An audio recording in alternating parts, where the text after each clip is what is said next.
নমস্কার, শুভ সন্ধ্যা। আমি এমডি নুরুল হাসান, মুর্শিদাবাদ থেকে জলঙ্গি মহাবিদ্যালয়ের রাষ্ট্রবিজ্ঞান বিভাগে স্টেট এডেড কলেজ টিচার হিসেবে নিযুক্ত। আমি রাষ্ট্রবিজ্ঞান পাঠচক্রের পক্ষ থেকে আজকের বিশেষ আলোচনা সভায় উপস্থিত সকল শ্রোতা ও দর্শক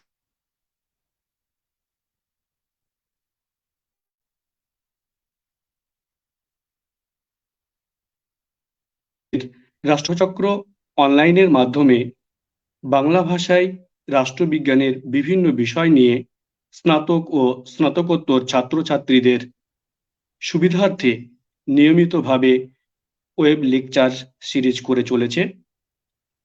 প্রতি রবিবারের মতো রাষ্ট্রবিজ্ঞান পাঠচক্র কর্তৃক আয়োজিত আজকের বিশেষ আলোচনায় আমাদের মাঝে উপস্থিত আছেন সম্মাননীয় অধ্যাপক ডক্টর প্রদীপ বসু মহাশয়।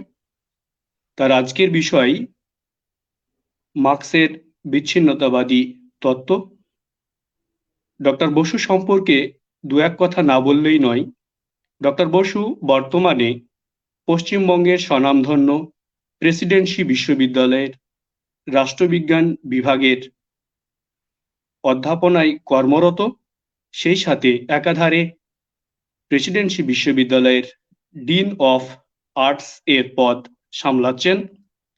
তার লেখনীর মধ্যে অন্যতম যে বইগুলি রয়েছে সেগুলি হল নকশাল বাড়ির পূর্বক্ষণ, মননে সৃজনে উল্লেখযোগ্য।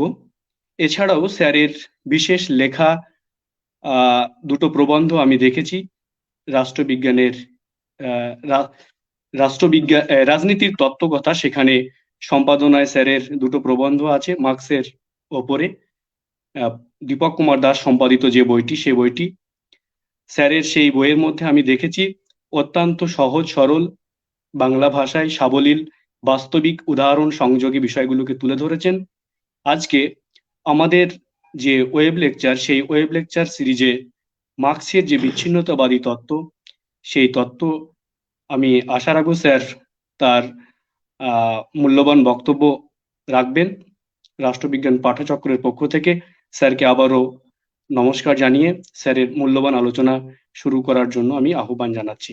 স্যার নমস্কার, আমার কথা শোনা যাচ্ছে তো? হ্যাঁ স্যার, শোনা যাচ্ছে।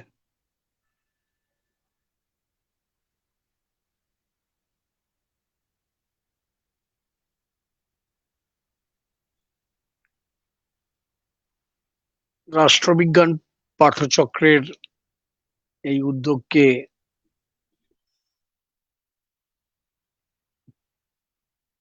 স্বাগত জানাই। বাংলা ভাষার চর্চার ক্ষেত্রে তাদের অবদান অত্যন্ত উল্লেখযোগ্য।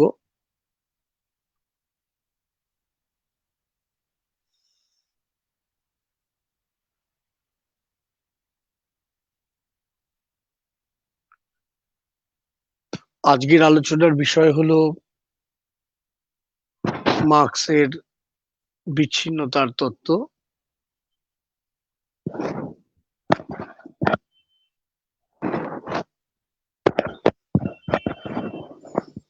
মার্ক্সের বিচ্ছিন্নতা তত্ত্ব, বিচ্ছিন্নতাকে ইংরেজিতে বলা হয়েছে এলিয়েনেশন,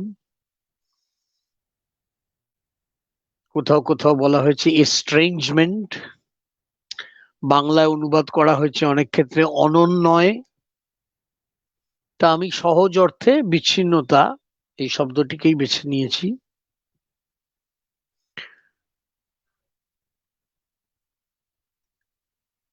মার্ক্সের জন্ম 1818 সালে। 1883 সালে তার মৃত্যু।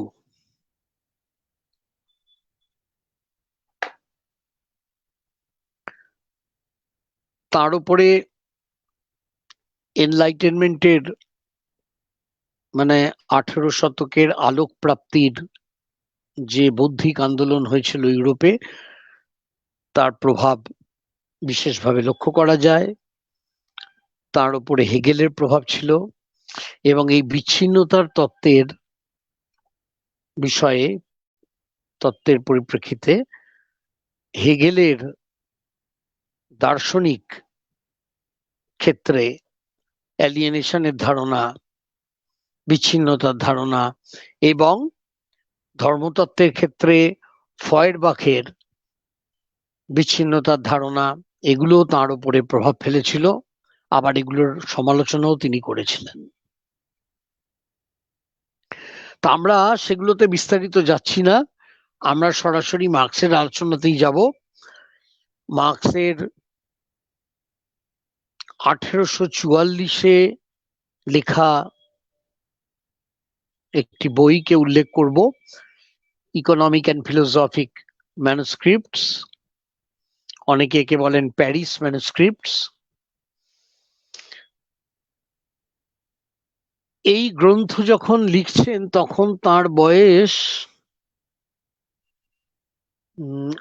28। 1818 জন্ম, 1844, 26 বছর বয়স, তরুণ মার্কস। অনেকে বলবেন যে এই সময়টায় তিনি হেগেলের দ্বারা, হেগেলীয় চিন্তার দ্বারা অনেকটাই প্রভাবিত ছিলেন, এবং সেই জন্যেই বিচ্ছিন্নতার তত্ত্বের কথা বলেছিলেন। মানুষের একটা নিজস্ব প্রকৃতি আছে, এ কথা ভেবেছিলেন। ফলে অনেকে, যেমন আলথুজার, বলছেন যে পরবর্তীকালের মার্কস হচ্ছেন বিজ্ঞান ভিত্তিক মার্ক্সবাদের স্রষ্টা, সেখানে হেগেলীয় প্রভাব নেই। তবে এ নিয়ে অনেক বিতর্ক আছে। ডেভিড ম্যাকক্লেল্যান দেখিয়েছেন যে মার্কসের পরবর্তী অনেক গ্রন্থেই, ক্যাপিটাল, গ্রুন্ড্রিসে, যেমন বহু গ্রন্থেই জীবনের শেষ দিন পর্যন্ত তিনি এই অনন্যয় বা বিচ্ছিন্নতার ধারণায় বিশ্বাসী ছিলেন। হয়তো এলিয়েনেশন শব্দটিকে তিনি খুব ব্যাপকভাবে ব্যবহার করেননি পরের দিকে, কিন্তু ধারণাটি তার চিন্তায় ছিল। সেটা ডেভিড ম্যাকক্লেল্যান অজস্র উদাহরণ দিয়ে, উদ্ধৃতি দিয়ে প্রমাণ করার চেষ্টা করেছেন। এখন বিচ্ছিন্নতা এই ধারণায় যাবার আগে একটা অন্য ধারণায়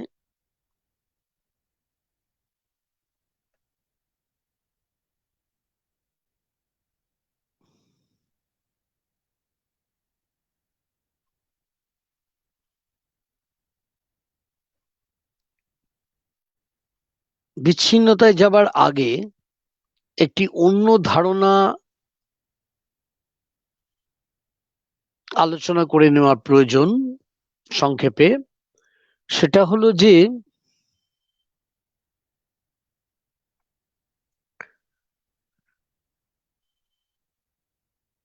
মার্কসের ধারণায় মানুষের মধ্যে দুটো খুব স্পষ্ট বৈশিষ্ট্য আছে মানুষের প্রকৃতিতে। একটা হচ্ছে মানুষ, সে সৃজনশীল শ্রম দিয়ে কিছু সৃষ্টি করতে ভালোবাসে,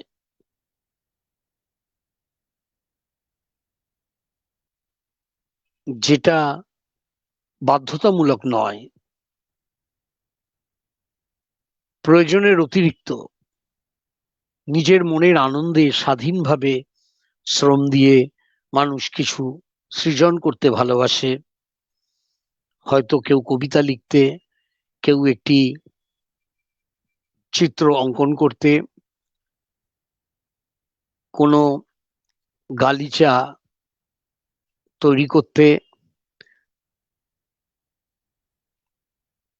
কোনো কামার, কোনো কুমোর, মোট কথা তিনি যেই হন না কেন,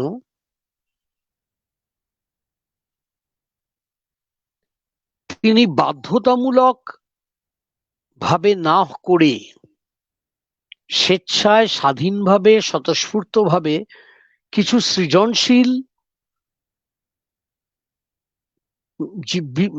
বস্তুকে, সৃজনশীল শ্রম দিয়ে কোনো বস্তুকে, কোনো গান, কবিতা বা কোনো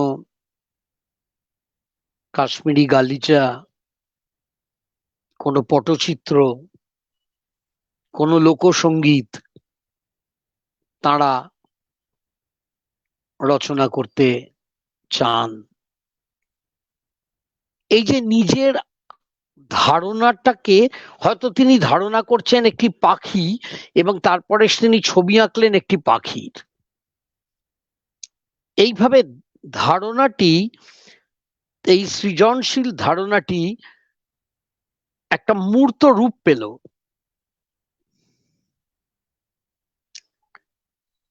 একটি পাখির ছবির মধ্যে। এখানেই তার তৃপ্তি, তার আনন্দ, সৃষ্টির আনন্দ, তার ভেতরকার এই তাগিদ একটা বস্তুগত রূপ নিয়ে তার চোখের সামনে উপস্থিত হলো। এটাই তার আত্ম উপলব্ধির এক ভীষণ আনন্দময় দিক।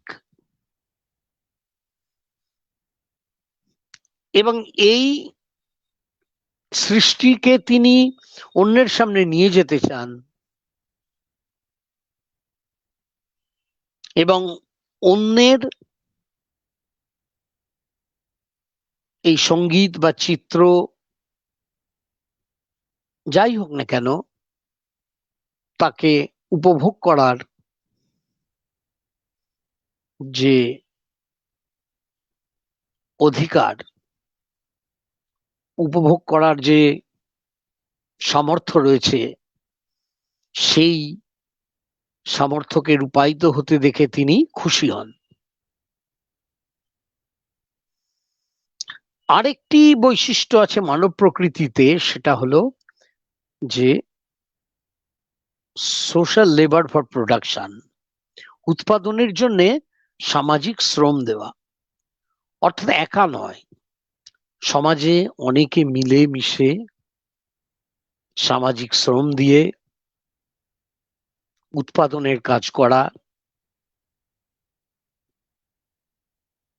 সেগুলো হতে পারে মানুষের জীবন ধারণের জন্য যে বস্তুগত উপকরণগুলো প্রয়োজন সেগুলোর উৎপাদন, খাদ্য, বস্ত্র, বাসস্থান ইত্যাদি। হতে পারে কোনো শিল্পকর্মের উৎপাদন। যাই হোক না কেন, মানুষ এরকম যৌথ সমষ্টিগত উৎপাদনের জন্য সামাজিক শ্রম দিতে ভালোবাসে। তার মধ্যে সে তার জীবনের অর্থ খুঁজে পায়, সার্থকতা খুঁজে পায়।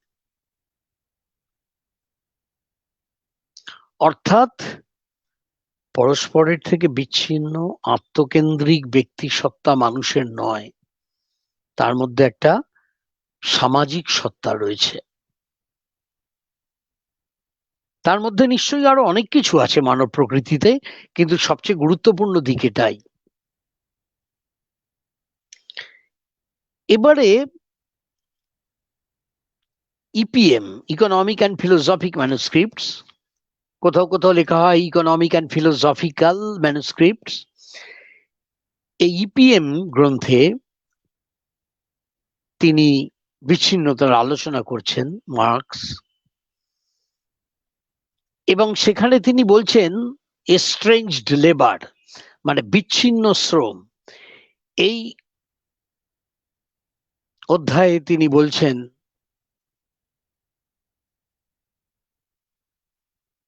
অর্থনৈতিক ক্ষেত্রে 4 রকমের বিচ্ছিন্নতা তিনি দেখতে পান। শ্রমিক আধুনিক পুঁজিবাদী উৎপাদন ব্যবস্থাতে, পুঁজিবাদী সমাজে এই বিচ্ছিন্নতাগুলির মুখোমুখি হয়। প্রথম হচ্ছে alienation from the product and from nature, মানে উৎপন্ন যে দ্রব্য তার থেকে, প্রকৃতি থেকে শ্রমিক বিচ্ছিন্ন। আধুনিক পুঁজিবাদী সমাজে শ্রমিক তার নিজের শ্রম দ্বারা সে যা উৎপাদিত করে সেই দ্রব্যের থেকে সে বিচ্ছিন্ন। প্রকৃতির কোলে শ্রম দান করে মানুষ উৎপাদন করে এবং যা সে উৎপাদন করে তার থেকে সে বিচ্ছিন্ন, তার উপরে তার কোনো নিয়ন্ত্রণ নেই। পুঁজিবাদী উৎপাদন ব্যবস্থার আগে আমরা দেখতে পাই, ধরা যাক একজন কামার গ্রামের, তিনি হয়তো একটি পেতলের ফুলদানি তৈরি করছেন, তার সমগ্র পরিবারের সাথে যুক্ত। বা স্যাকড়া, তিনি হয়তো একটি গহনা প্রস্তুত করছেন। অনেকদিন ধরে তারা সবাই মিলে তাদের এই পারিবারিক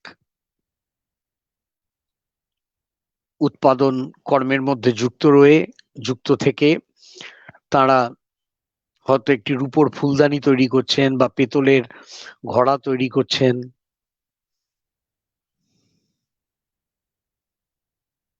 কিংবা কুমোর হয়তো একটি মাটির কলসি তৈরি করছেন।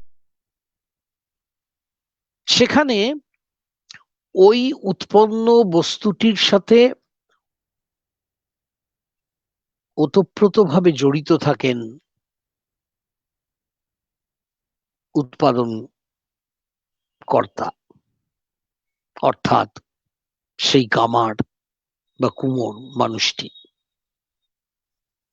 অনেক ভালোবাসা দিয়ে রচনা করেন,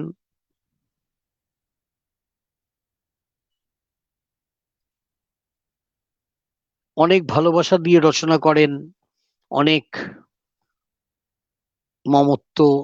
মমত্ব বোধ, অনেকখানি যত্ন, এই নিয়ে বাধা পড়ে থাকেন তিনি তার সৃষ্ট উৎপন্ন বস্তুটির সাথে। এই বস্তুটি তাঁরই শ্রমে সৃষ্টি,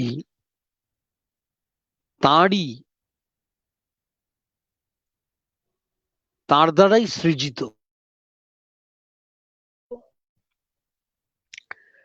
কিন্তু পুঁজিবাদী উৎপাদন ব্যবস্থায়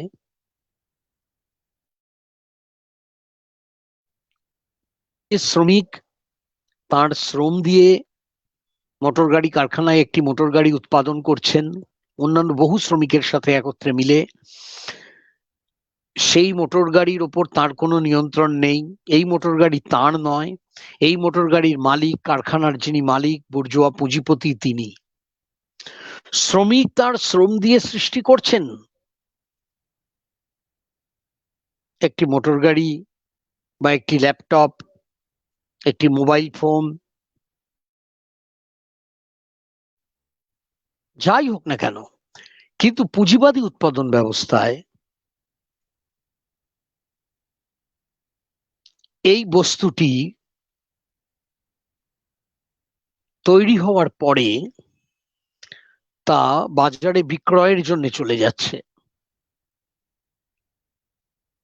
তা পণ্য দ্রব্যে পরিণত হচ্ছে। তার উৎপন্ন দ্রব্য প্রোডাক্ট থাকছে না, তা হয়ে যাচ্ছে পণ্য দ্রব্য, কমোডিটি। কমোডিটি কাকে বলে?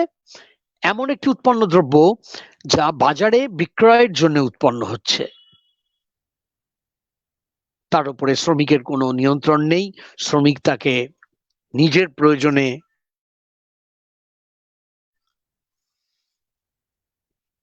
পুঁজিপতির নিয়ন্ত্রণ রয়েছে তার উপরে, এবং সেটি চলে যাচ্ছে বাজারে বিক্রয়ের জন্য। ওই বিক্রয়ের মাধ্যমে পুঁজিপতি মুনাফা অর্জন করবেন। শ্রমিককে তার শ্রমের সম্পূর্ণ মূল্য দেওয়া হয় না। সে যদি 12 ঘন্টা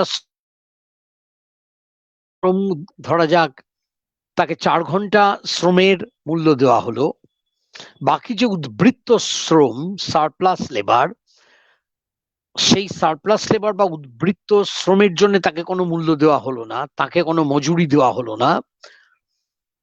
মজুরি অর্থাৎ ওয়েজ, কোনো মজুরি তাকে দেওয়া হলো না ওই উদ্বৃত্ত সময়টুকুর জন্য, এবং ওই সময়ে ওই উদ্বৃত্ত শ্রম দিয়ে তিনি যে মূল্য উৎপাদন করলেন তাকে বলা হচ্ছে উদ্বৃত্ত মূল্য। এই উদ্বৃত্ত মূল্যটিকে আত্মসাৎ করছে, শ্রমিককে বঞ্চনা করে এই উদ্বৃত্ত মূল্যটিকে আত্মসাৎ করছে পুঁজিপতি, বুর্জোয়া মালিক, মুনাফা বা প্রফিট। তাহলে মার্কস বলতে চাইছেন যে দ্রব্যকে উৎপাদন করলেন শ্রমিক, সেই শ্রমিক উৎপন্ন দ্রব্যের উপর রইল না। আধুনিক পুঁজিবাদী ব্যবস্থায় ওই উৎপন্ন দ্রব্য পরিণত হচ্ছে কমোডিটি বা পণ্যে, এবং উদ্দেশ্য হলো, তাকে সৃষ্টি করার মূল উদ্দেশ্য হলো কোনো প্রয়োজন মেটানো নয়, বরং তাকে বাজারে বিক্রি করার মাধ্যমে তার থেকে মুনাফা লাভ করা। ওই মুনাফা দিয়ে পুঁজিপতি ওই মুনাফাকে আবার বিনিয়োগ করবে, আরো পুঁজির বিস্তার ঘটাবে, প্রসার ঘটাবে। এইভাবে ক্রমাগত সে পুঁজির আরো বিস্তার ঘটাবে, আরো মুনাফা সঞ্চয় করবে, অ্যাকুমুলেশন বা সঞ্চয়ের প্রক্রিয়া চলতে থাকবে। তাহলে শ্রমিক তার নিজের শ্রম দিয়ে যা সৃষ্টি করছেন তার উপরে তার কোনো নিয়ন্ত্রণ নেই, তাই তার থেকে তিনি বিচ্ছিন্ন। শুধু তাই নয়, উৎপন্ন দ্রব্যের মধ্যে থাকে ইউজ ভ্যালু, উপযোগিতা মূল্য, আর কমোডিটি বা পণ্য দ্রব্যের মধ্যে থাকে প্রধানত এক্সচেঞ্জ ভ্যালু বা বিনিময় মূল্য। তফাৎটা কি হচ্ছে? ধরা যাক গাছ থেকে একজন ডাব পেড়ে তার তৃষ্ণা মেটালেন, ডাবের জল পান করলেন। এই ডাব তার শ্রম দিয়ে তিনি পারলেন। এই ডাবটির মধ্যে রয়েছে ইউজ ভ্যালু বা উপযোগিতা মূল্য, কারণ এই ডাবের জল পান করে তার তৃষ্ণা মিটলো, একটা উপযোগিতা পূরণ হলো। কিন্তু এই ডাবটা পেড়ে তিনি যদি বাজারে মুনাফার জন্য বিক্রি করতে যান, বা এরকম বহু ডাব একত্রে জড়ো করে গাড়ি করে মালিকের কাছে পাঠানো হয়, মালিক সেগুলো বাজারে পাঠান বিক্রয়ের জন্য, এবং যা মুনাফা হয় সেটা মালিক আত্মসাৎ করেন। তখন ডাবটা হয়ে যাচ্ছে একটা কমোডিটি বা পণ্য দ্রব্য। তার ইউজ ভ্যালুর তুলনায় তার মধ্যে এক্সচেঞ্জ ভ্যালুটা অনেক প্রবল, তার উপযোগিতা মূল্যের তুলনায় তার মধ্যে বিনিময় মূল্যটা অনেক প্রবল। তাহলে আমরা দেখতে পাচ্ছি যে শ্রমিক যাকে সৃষ্টি করছেন, সেই সৃষ্ট পণ্যদ্রব্যটি একটা অটোনমাস সত্তা, একটা স্বয়ং সম্পূর্ণ স্বাধীন সত্তার মতো হয়ে দাঁড়াচ্ছে। সে যেন একটা ক্ষমতা, একটা অটোনমাস পাওয়ার, একটা স্বয়ংশাসিত ক্ষমতা, এবং সে হস্টাইল, মানে সে শ্রমিকের পক্ষে বিপজ্জনক, শত্রুভাবাপন্ন, বৈরীমূলক। শ্রমিক সৃষ্টি করছেন যে মোটর গাড়িকে, সেই মোটর গাড়ি প্রাধান্য বিস্তার করছে সমাজ জীবনে, বাজারে, মার্কেটে, এবং সেই মোটর গাড়ির মূল্য শ্রমিকের জীবনের মূল্যের চেয়ে অনেক বেশি। শ্রমিক যদি কারখানার মেশিনে হাত পা কেটে পড়ে যান বা মরে যান, তাহলে কিছু এসে যাচ্ছে না, সামান্য হয়তো ক্ষতিপূরণ পাবেন তার পরিবার, কিন্তু তার চেয়ে অনেক বেশি মূল্যবান হচ্ছে মোটর গাড়ি। যে মোটর গাড়ি বাজারে বিক্রয় হবে, যে মোটর গাড়ির দামের উপরে শ্রমিকের জীবন এবং তার পদমর্যাদা অনেকটা নির্ধারিত হচ্ছে। শ্রমিক যদি বিড়ি বাঁধার কারখানায় কাজ করেন, তাহলে তার যে মর্যাদা, সামাজিক মর্যাদা, স্ট্যাটাস, তার তুলনায় তিনি যদি ফোর্ড গাড়ির বা ইনোভা গাড়ির কারখানায় কাজ করেন, সেক্ষেত্রে তার পদমর্যাদা, বেতন, মানে ওয়েজ, মজুরি অনেক বেশি হবে, পদমর্যাদাও অনেক উঁচুতে হবে। মানে শ্রমিকের জীবনটার উপরে পুরো প্রাধান্য বিস্তার করে, প্রভুত্ব বিস্তার করে আছে কমোডিটি বা পণ্য, যে কমোডিটিকে তিনি তার নিজের শ্রম দিয়ে সৃষ্টি করেছেন, কিন্তু সেই পণ্য তার নয়, তার কেউ নয়, হয়তো তার প্রভু। ঠিক যেমন ভাবে সেই ফ্র্যাঙ্কেনস্টাইন গল্পটার কথা মনে পড়ে যায়, যে বৈজ্ঞানিক এমন একটা বিশাল শক্তিশালী মানুষকে জীবন দান করলেন, যে যার নাম ফ্র্যাঙ্কেনস্টাইন। সে এতই শক্তিশালী, প্রবল, যে সে তার স্রষ্টা বিজ্ঞানীর জীবনই বিপন্ন করে তুলতে সক্ষম। তেমনি এলিয়েনেশন ফ্রম দ্য প্রোডাক্ট, মানে প্রকৃতির থেকে বিচ্ছিন্নকরণ এবং উৎপন্ন দ্রব্যের থেকে বিচ্ছিন্নকরণ। কারণ প্রকৃতির থেকে পাওয়া, প্রকৃতির ওপর শ্রম দিয়ে সৃষ্টি করা উৎপন্ন দ্রব্যটি আর একটি নিষ্পাপ উৎপন্ন দ্রব্য মাত্র নয়, সে হয়ে দাঁড়িয়েছে পণ্য, কমোডিটি। বাজারে বিক্রয়ের জন্যেই তার সার্থকতা, যাতে বাজার থেকে সে মুনাফা আনতে পারে। এই প্রসঙ্গে একটা জিনিস উল্লেখযোগ্য, যে পুঁজিবাদী ব্যবস্থায় শ্রম হয়ে দাঁড়াচ্ছে শ্রমিকের বাইরের একটা শক্তি, বাইরের কেউ।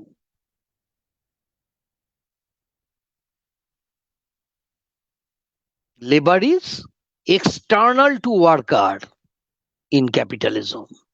পুঁজিবাদে শ্রমিকের কাছে লেবার বা শ্রম হয়ে যাচ্ছে এক্সটার্নাল, বাইরের কিছু। লেবার পাওয়ার বা শ্রম ক্ষমতাকে সে বিক্রি করছে, শ্রমিক তিনি বিক্রি করছেন কারখানার মালিকের কাছে। শ্রম ক্ষমতাই তখন একটি পণ্য নিজেই, এবং যা উৎপন্ন হচ্ছে তাই যেন প্রভু, শ্রমিকের প্রভু, শ্রমিকের জীবনের উপরে তার দৈত্যাকার প্রভাব, প্রতিপত্তি, ক্ষমতা।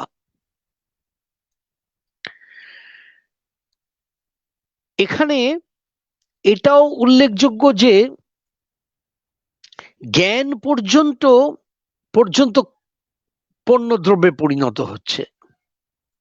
করোনার ওষুধ বা টিকা যদি কোনো বিজ্ঞানী আবিষ্কার করেন, কম্পিউটারের মাইক্রোচিপ, অজস্র পেটেন্টের মধ্যে দিয়ে, আমরা জানি আইপিআর আছে, পেটেন্টের যে নিয়ম কানুন, পেটেন্ট নেওয়া হয় এবং পেটেন্ট নিয়ে কোনো শিল্পপতি এই করোনার টিকা কিংবা কম্পিউটারের মাইক্রোচিপ, মানে যেগুলো বিজ্ঞানীরা তাদের অসাধারণ প্রতিভার মাধ্যমে আবিষ্কার করে থাকেন, সেগুলোকে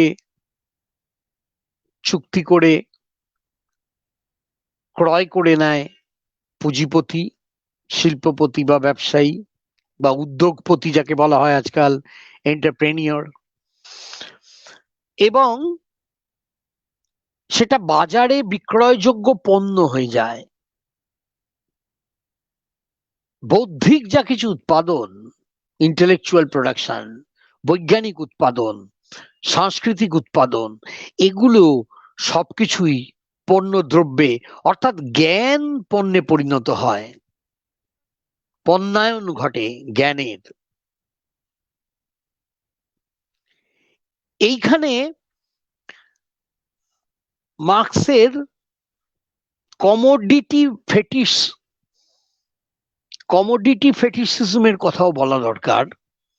সেটা হচ্ছে যে পণ্যরতি, মানে মানুষের জীবনের প্রয়োজনকে মেটানোর জন্যই তো উৎপন্ন দ্রব্যগুলোর আয়োজন, সার্থকতা। মানুষের প্রয়োজন, মানুষের চাহিদা মেটানোর জন্যই তো সেগুলোর সার্থকতা। মানুষের জীবনকে আরো অর্থবহ করা, আরো পূর্ণতা দেওয়া, আরো সমৃদ্ধ করা, এগুলোর জন্যই তো উৎপন্ন দ্রব্যগুলো। কিন্তু মানুষ নিজের জীবনের কথা ভুলে এই পণ্যগুলোকেই প্রধান করে তোলে, তাই হলো পণ্যরতি। পণ্যগুলো থরে থরে সাজানো আছে বাজারে, দোকানে, মলে। এই ধরুন সাউথ সিটি মলে, সিটি সেন্টারের মলে থরে থরে সাজানো আছে পণ্য। এই পণ্যগুলো আকর্ষণ করে ব্যক্তি মানুষকে।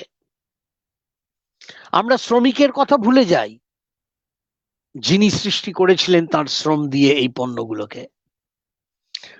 পণ্যগুলো তখন একটা বিরাট রকমের আকর্ষণী শক্তি নিয়ে আমাদের সামনে উদ্ভূত হয়েছে।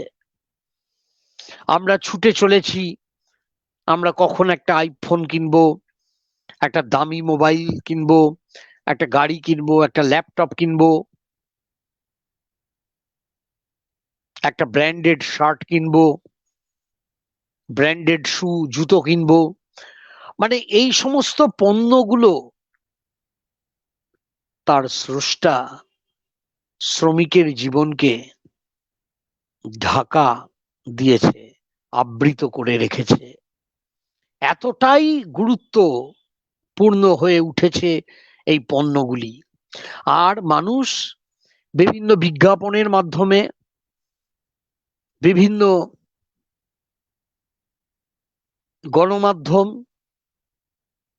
সিনেমা থিয়েটার, কম্পিউটারের বিভিন্ন চ্যানেল, টিভির বিভিন্ন চ্যানেল, সংবাদপত্রের বিজ্ঞাপন, এই সমগ্র বিজ্ঞাপন জগতের মাধ্যমে পণ্যগুলো আমাদের চৈতন্যকে আচ্ছন্ন করে রেখেছে। আমরা আমাদের জীবনের কথা ভাবতে পারছি না। যে শ্রমিক, স্রষ্টা,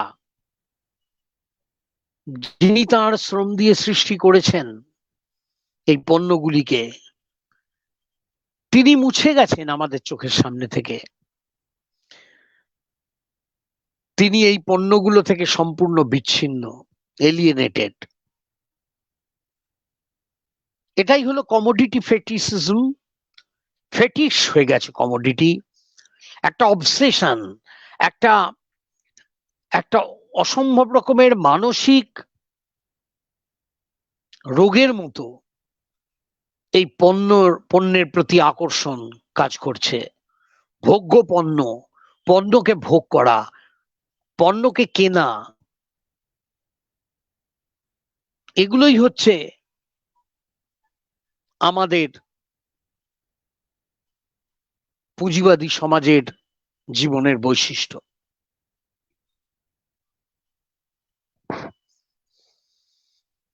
এবার আমি আসছি দ্বিতীয়, মার্কস যে দ্বিতীয় অংশটির কথা বলছেন সেটা হলো এলিয়েনেশন ফ্রম প্রোডাকশন প্রসেস, উৎপাদন প্রক্রিয়া থেকে বিচ্ছিন্নতা। এক সেকেন্ড আমি একটু জল খেয়ে নিই।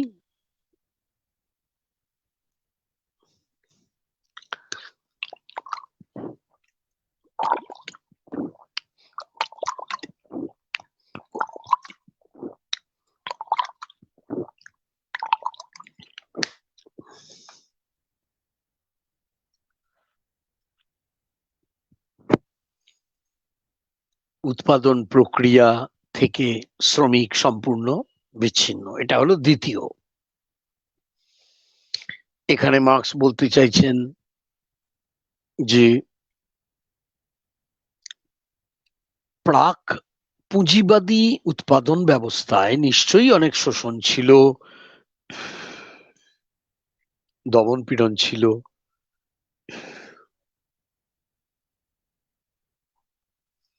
আচ্ছা আমার কথা শোনা যাচ্ছে তো? হ্যাঁ স্যার, শোনা যাচ্ছে, ক্লিয়ার শোনা যাচ্ছে। আচ্ছা, মার্কস বলছেন প্রাক পুঁজিবাদী ব্যবস্থায়, সামন্ততান্ত্রিক ব্যবস্থায় যেমন নিশ্চয়ই শোষণ ছিল, দমন পীড়ন ছিল, কিন্তু পুঁজিবাদী উৎপাদন ব্যবস্থার বৈশিষ্ট্যটাকেও লক্ষ্য করতে হবে। প্রাক পুঁজিবাদী ব্যবস্থায় ধরুন একটি কামার পরিবার, তাঁরাই স্থির করছেন তাঁরা লোহার একটি পাত্র তৈরি করবেন, কিভাবে করবেন, কতটা পরিমাণে করবেন, কোথা থেকে কাঁচামাল তারা কিনবেন, তার বদলে বিনিময়ে কি পাবেন, কতটা পাবেন। বা হয়তো একটি গালিচা কার্পেট তৈরি করা পরিবার, তারা স্থির করছেন গালিচার নকশা কি হবে, ডিজাইন কি হবে, কাঁচামাল কোথা থেকে আসবে, কতটা পরিমাণে উৎপাদন হবে, কি হবে তার দাম। অর্থাৎ উৎপাদন প্রক্রিয়ার উপরে উৎপাদকের সম্পূর্ণ নিয়ন্ত্রণ রয়েছে। কিন্তু পুঁজিবাদী ব্যবস্থায় লক্ষ্য করুন, এখানে সমগ্র উৎপাদন প্রক্রিয়ার উপরে শ্রমিকের বিন্দুমাত্র কোনো নিয়ন্ত্রণ নেই।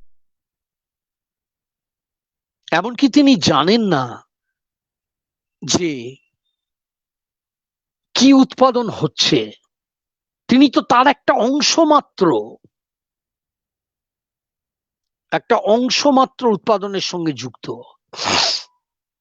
সমগ্র বস্তুটি কত বড় হচ্ছে, কি রকম দেখতে হচ্ছে, কতটা পরিমাণে উৎপাদন হচ্ছে, কোথায় বিক্রি হচ্ছে, কি দামে বিক্রি হচ্ছে, কাঁচামাল কোথা থেকে আসছে, এসব ব্যাপারে শ্রমিকের কোনো রকমের ধ্যান ধারণা নেই, ধ্যান ধারণা থাকতে দেওয়া হয় না। এটা পুরোটাই নিয়ন্ত্রণ করে পুঁজিপতি, কারখানার মালিক এবং তাদের নিযুক্ত ম্যানেজমেন্ট কর্মীরা। তারাই স্থির করে কারখানায় কতক্ষণ কাজ হবে এবং কিভাবে কাজ হবে, তার খুঁটিনাটি পরিচালন ব্যবস্থা, ম্যানেজমেন্ট, এই সমস্ত কিছুই নিয়ন্ত্রিত হয়, নির্ধারিত হয় যারা শ্রমিক নন তাদের দ্বারা। শ্রমিককে কেউ জিজ্ঞাসাও করে না, শ্রমিক জানতেও পারেন না এবং কোন বাজারে যাচ্ছে, কিভাবে যাচ্ছে, কি ট্রান্সপোর্ট নিয়ে যাচ্ছে, সেই মার্কেটে তার বিক্রি হচ্ছে কিভাবে, কতটা প্রফিট হচ্ছে, যিনি স্রষ্টা, যিনি তার শ্রম দিয়ে এগুলোকে উৎপাদন করছেন, তিনি কিছুই জানেন না। তিনি হলেন সমগ্র ব্যবস্থার একটা ছোট্ট যন্ত্রাংশের মতো, একটা পেরেকের মতো, একটা স্ক্রু এর মতো। তিনি নিজেই যেন একটা যন্ত্রের অংশ, তার কোনো স্বাধীন সত্তা নেই, তার বিষয় সত্তা নেই, সাবজেক্টিভিটি নেই, তিনি নিজেই একটা অবজেক্ট হয়ে গেছেন, বস্তুতে পরিণত হয়েছেন, বিষয়ে পরিণত হয়েছেন। আপনারা যদি চার্লি চ্যাপলিনের মডার্ন টাইমস সিনেমা দেখে থাকেন, দেখবেন যে সেখানে একজন শ্রমিক, সে শুধু স্ক্রু টাইট করে, এবং সে যখন এটা করতে করতে করতে করতে অবিরাম মাসের পর মাস করে যেতে যেতে সে একটা যন্ত্রে পরিণত হয়, এবং সে যখন বেরিয়ে আসে সে তখন সামনে স্ক্রু এর মতো কারুর জামায় কোনো বোতাম দেখলে সেটাকেও টাইট করবার জন্য দৌড়তে থাকে। মানে ধরুন একটা ঘড়ির কারখানায় কেউ কাজ করছেন শ্রমিক, তিনি হয়তো ঘড়ির শুধু দুটো কাঁটাকে ফিক্স করছেন, বেল্টে একটার পর একটা ঘড়ি আসছে, তিনি শুধু দুটো করে কাঁটা ফিক্স করেছেন, দুটো করে কাঁটা, দুটো করে কাঁটা, দুটো করে কাঁটা, মানে দিনের পর দিন, সপ্তাহের পর সপ্তাহ, মাসের পর মাস, বছরের পর বছর তিনি এই একটাই কাজ করে যাচ্ছেন। এটা এতটাই বৈচিত্র্যহীন, একঘেয়ে, বেদনাদায়ক, দম আটকানো, এই কাজটাই তার জন্য বরাদ্দ। শ্রমিক জানেন না যে ঘড়িটা দেখতে কেমন হবে। আরেকজন শ্রমিক হয়তো তিনি ওই ঘড়ির যে ব্যান্ডটা সেইটা হয়তো পলিশ করছেন, একটা ব্যান্ড, দুটো ব্যান্ড, তিনটে ব্যান্ড, 100টা ব্যান্ড, 1000টা ব্যান্ড, তিনি শুধু ওগুলো পালিশ করেই চলেছেন একটার পর একটা। মানে শ্রমের যে স্বাধীন, বৈচিত্র্যময় আনন্দ, স্বাধীন শ্রমের যে সৃজনশীল চরিত্র, সেগুলো পুঁজিবাদী উৎপাদন ব্যবস্থায় সম্পূর্ণ লুপ্ত বা প্রায় সম্পূর্ণ লুপ্ত। এমনকি কাজের যে পরিস্থিতি, কারখানায় গিয়ে কটার সময় তিনি যাবেন, কটার সময় বাড়ি ফিরবেন, তিনি কখন টিফিন খেতে পারবেন, তিনি তার চারপাশের ওয়ার্ক কন্ডিশনস কি, কাজের পরিস্থিতি কি, কাজের শর্তাবলী কি, কত টাকা মজুরি পাবেন, এই সমস্ত, কি মেশিন আসবে, কোন কোম্পানি থেকে মেশিন কেনা হবে, কত দাম দিয়ে কেনা হবে, মেশিন খারাপ হলে কি করা হবে, মেশিনে তেল দেওয়া হবে কিভাবে, ইলেকট্রিসিটি বা বিদ্যুতের মাধ্যমে মেশিন চলবে কিভাবে চলবে, এই সমস্ত বিষয়টাকে শ্রমিকের চিন্তা এবং আয়ত্তের বাইরে রাখা হয়। তার মানে উৎপাদন উপায়গুলো থেকে সম্পূর্ণ বিচ্ছিন্ন হয়ে যান শ্রমিক। প্রাক পুঁজিবাদী ব্যবস্থায় কিন্তু এরকম চূড়ান্ত রকমের বিচ্ছিন্নকরণ দেখা যায়নি। আর একটা দিকও বলা উচিত, সেটা হচ্ছে যে সোশ্যাল সামন্ততন্ত্রে শ্রমের সামাজিক বিভাজন ছিল। চাষিরা চাষ করতেন, কামার কাপড় নিয়ে তার কামারশালায়, কুমোর কলসি তৈরি করছেন, তারা এক একজন এক একভাবে তাদের যে বিষয়ে তাদের পারিবারিক দক্ষতা রয়েছে, ঐতিহ্য আছে, সেই বিষয়ের মধ্যেই তারা কাজ করে চলেছেন। এটা ঠিকই একটা সামাজিক শ্রম বিভাজন ছিল, এবং তারও কিছু বৈষম্যের দিক তো নিশ্চয়ই ছিল। কিন্তু পুঁজিবাদী ব্যবস্থায় এই শ্রম বিভাজনটা চূড়ান্ত আকার নিয়েছে। একটা কারখানায় একজন শ্রমিক সে ঘড়ির কাঁটা লাগাচ্ছে, আরেকজন শ্রমিক শুধু অসংখ্য ঘড়ির ব্যান্ড পালিশ করছে, আরেকজন শ্রমিক সে হয়তো ডায়ালটাকে ফিক্স করছে, লাগাচ্ছে, আরেকজন শ্রমিক সে হয়তো ঘড়িটার স্ক্রুটাকে ঠিক করছে, একজন শ্রমিক শুধু অসংখ্য ঘড়ি আসছে সেগুলোর ব্যাটারি গুলোকে পড়াচ্ছে। মানে চূড়ান্ত শ্রম বিভাজন, এটা মানুষকে যন্ত্রে পরিণত করছে। তার কাজের মধ্যে কোনো আনন্দ নেই, কোনো স্বাধীনতা নেই, কোনো বৈচিত্র্য নেই, সেই সৃজনশীল শ্রম থেকে সম্পূর্ণভাবে বিচ্ছিন্ন হয়ে যাচ্ছে। এবং যৌথভাবে কাজ করার যে আনন্দ, যে যৌথ শ্রমের মাধ্যমে উৎপাদন করা, আমি বলিলাম দুটো বৈশিষ্ট্যের কথা মানব প্রকৃতিতে, একটা হচ্ছে সৃজনশীল শ্রম, যেটা বাধ্যতামূলক শ্রম নয়, আর একটা হচ্ছে যৌথ সমষ্টিগতভাবে সমন্বয় ঘটিয়ে উৎপাদনের জন্য সামাজিক শ্রমদান। এই দুটি দিক থেকেই দেখা যাচ্ছে যে পুঁজিবাদী উৎপাদন ব্যবস্থা সম্পূর্ণ আলাদা। সেই পুঁজিবাদী উৎপাদন ব্যবস্থা থেকে শ্রমিকরা সম্পূর্ণভাবে বিচ্ছিন্ন বোধ করছেন। তারা জানতেও পারছেন না যে তাদের এই প্রচন্ড অসুখ, মানে সুখহীনতা, তাদের অস্বস্তি, দুঃখ, একঘেয়েমি, এটা কোথা থেকে আসছে, কেন আসছে, এই পুঁজিবাদী উৎপাদন ব্যবস্থা থেকে যে তারা বিচ্ছিন্ন, সেটা যে কত ভয়ঙ্কর, এইটাকে তাদের মধ্যে এই চেতনাটা ছড়িয়ে দেওয়ার কথাই মার্কস বলেছিলেন। আমরা দেখতে পাই যে যার যেমন যোগ্যতা, যার যেমন দক্ষতা, যার যেদিকে প্রবণতা, সেই অনুযায়ী মানুষ কাজ করত। তার অনেক ত্রুটি বিচ্যুতি বৈষম্য সেখানেও ছিল প্রাক পুঁজিবাদী ব্যবস্থায়। কিন্তু বর্তমান শিল্পায়ন ভিত্তিক পুঁজিবাদী ব্যবস্থায়, শিল্প পুঁজির ব্যবস্থায়, এই পুঁজিবাদী সমাজে কি হচ্ছে? এখানে একজন শ্রমিক, তিনি হয়তো ভালো কবিতা লেখেন, আরেকজন হয়তো ভালো ফুল গাছের চাষ করেন বাগানে, আরেকজন হয়তো চমৎকার গান বাঁধেন, আরেকজন হয়তো চমৎকার কলসি তৈরি করতে পারেন। কিন্তু তাদের নিজেদের যোগ্যতা, তাদের দক্ষতা, তাদের ভালো লাগা মন্দ লাগা, এগুলোকে সম্পূর্ণভাবে উপেক্ষা করে, সম্পূর্ণ এগুলোকে অবহেলা করে পুঁজিবাদী ব্যবস্থায় তাদের, মানে তাদের মানবীয় যে সম্ভাবনা, যে শক্তি, যে নিহিত শক্তি, যে নিদ্রিত সম্ভাবনা, সেগুলোকে সম্পূর্ণভাবে ধূলিসাৎ করে পুঁজিবাদী সমাজে এই শ্রমিকদের বানায় যন্ত্রের সাথে কাজ করতে করতে তারা নিজেরাই যেন এক একটি যন্ত্রাংশ। পুঁজিবাদী সমাজ অবমূল্যায়ন ঘটায়, ডিহিউম্যানাইজেশন ঘটায়। এখানে মানুষ আর মানুষ থাকে না, তার একটা সংখ্যা থাকে, তার একটা নম্বর থাকে, সেই নম্বর দিয়ে তার পরিচয়, তার ব্যক্তি মানুষটার জীবন, তার যন্ত্রণা, তার আশা আকাঙ্ক্ষা, তার পরিবার, এসব সম্পর্কে কেউ খোঁজও রাখে না, কেউ জানতেও চায় না। পুরো উৎপাদন ব্যবস্থাটাই হচ্ছে একটা ভয়ঙ্কর রকমের দৈত্যাকৃতি, মেকানিক্যাল, যান্ত্রিক। বস্তুত মার্কস বলছেন যে এই কাজ করতে গিয়ে পুঁজিবাদী ব্যবস্থায় নিজের বাইরে গিয়ে সে এই কাজগুলো করে,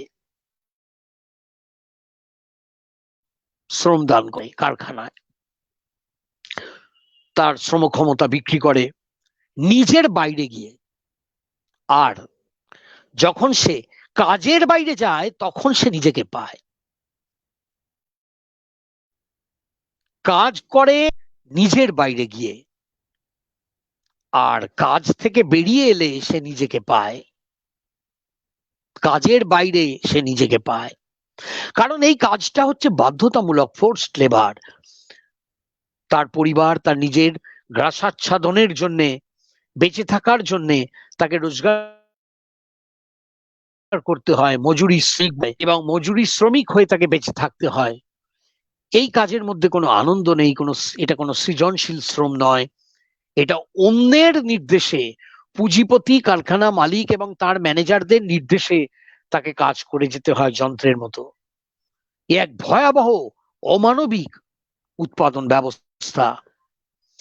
এমনকি সে যখন বিশ্রাম খোঁজে এই বাধ্যতামূলক কাজের বাইরে, সে বিশ্রাম খোঁজে, সেই বিশ্রাম পাওয়ার জন্য সে উন্মুখ হয়ে থাকে, কখন সে বাড়ি ফিরে যাবে, কখন সে বসে একটু রামধুন গান শুনবে, কখন সে হয়তো লোকগীতি শুনবে, কখন সে হয়তো ছৌ নৃত্যে, ছৌ নাচে অংশ নেবে, কখন সে জেলেদের গান গাইবে, ভাওয়াইয়া গান, যাত্রাপালা শুনতে যাবে, তার পরিবারের সঙ্গে। সে যদি পুরুষ শ্রমিক হয় তার স্ত্রী সন্তানের সঙ্গে, বাবা মার সঙ্গে। সে যদি নারী শ্রমিক হয় তার স্বামী, সন্তান এবং বাবা মা, পরিবারের সঙ্গে সে দিন কাটাবে, বন্ধুদের সঙ্গে দিন কাটাতে চায়, প্রতিবেশীদের সঙ্গে দিন কাটাতে চায়, আত্মীয়দের সঙ্গে সময় কাটাতে চায়। কিন্তু সেই লিজার্ডটাও আজকে নিয়ন্ত্রিত হচ্ছে মার্কেটের দ্বারা, বাজারের দ্বারা। পুঁজিবাদী সমাজে লিজার মানে বিশ্রাম, অবসর, সেখানেও ঢুকে পড়েছে সিনেমা, অভিনয়, সিরিয়াল, মজার মজার গান, থিয়েটার, টিভি, কম্পিউটার, লাউড স্পিকারে গান চলছে, সিনেমায় নাচ দেখানো হচ্ছে। এই সমস্তটাই হচ্ছে তাকে কিনতে হয়, টিকিট কিনতে হয়। এগুলো সবই বাজারে বিক্রি হয়, বাজার নিয়ন্ত্রণ করে। এবং বাজার আমাদের রুচিকে, টেস্টকে, রুচিকে, পছন্দ অপছন্দকেও নিয়ন্ত্রণ করে। আমি কি পছন্দ করব, কোন গানটা আমার ভালো লাগবে, কোনটা আমি বারবার শুনতে চাইবো। যে গান বারবার শুনছি আমি মাইকে, পুজোর সময় বা কোনো অনুষ্ঠানে, যে কোনো ধর্মীয় উৎসবে, সামাজিক উৎসবে, যে গান, যে নাচ, সিনেমায়, থিয়েটারে যখনই আমি শুনছি, টিভিতে দেখছি, শুনতে শুনতে আমার কান তৈরি হয়ে যাচ্ছে, ওই গানটাই আমাকে শুনতে হবে, ওই গানটাই আমার ভালো লাগছে। আমার টেস্ট, রুচি করে দিচ্ছে সাংস্কৃতিক জগৎ। বাজার সেই সাংস্কৃতিক জগৎকে কিনছে, সাংস্কৃতিক পণ্যগুলোকে বাজারে ছাড়ছে।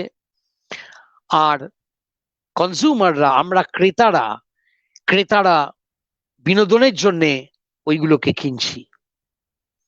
এমনকি প্রকৃতির কাছে গিয়ে যারা অবসর যাপন করতে চান, ভ্রমণ করতে ভালোবাসেন, সেখানেও দেখবেন আপনারা নেচার রিসর্ট আছে,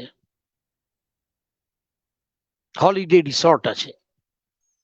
মানে আপনি যদি পাহাড়ে ঘুরতে চান তার জন্য একরকম প্যাকেজ, আপনি যদি জঙ্গলে ঘুরতে চান, সাফারি করতে চান, তার জন্য একরকম প্যাকেজ, আপনি যদি সমুদ্রের ধারে কাটাতে চান তার জন্য একরকম প্যাকেজ। সমস্তটার মধ্যে এই পণ্যায়ন ঘটে গেছে, পণ্য দ্রব্য হয়ে উঠেছে সবকিছু।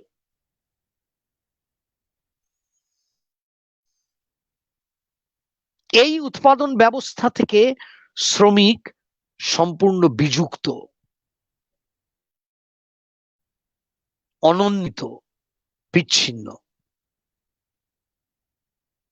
এরপর আসছি আমি তৃতীয়টা হচ্ছে, আমার অনেক সময় চলে গেছে, আমি একটু সংক্ষেপেই এবার বলি কারণ অনেকটা সময় চলে গেল প্রথম দুটোতেই।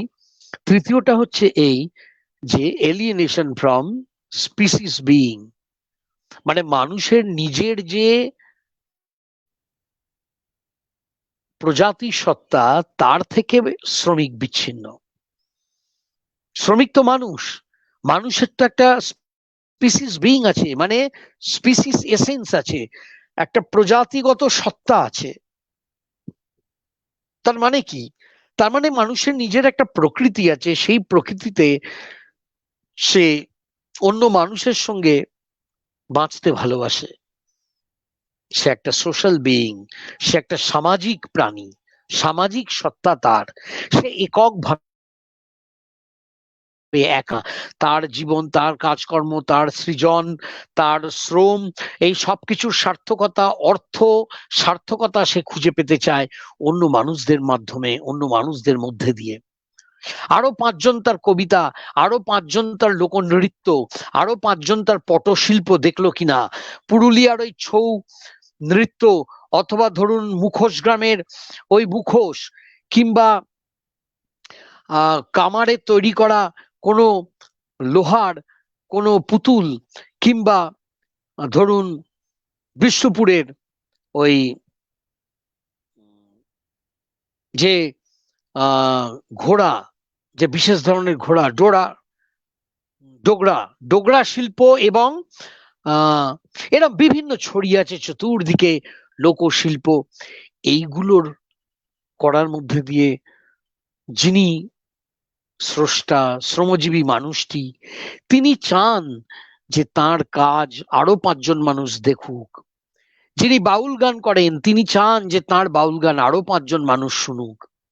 মানুষের যে যে মানুষটি কবিতা লিখছে, যে ছবি আঁকছে, সেও চাইছে যে তার কবিতা, তার ছবি অন্য মানুষের কাছে যাক।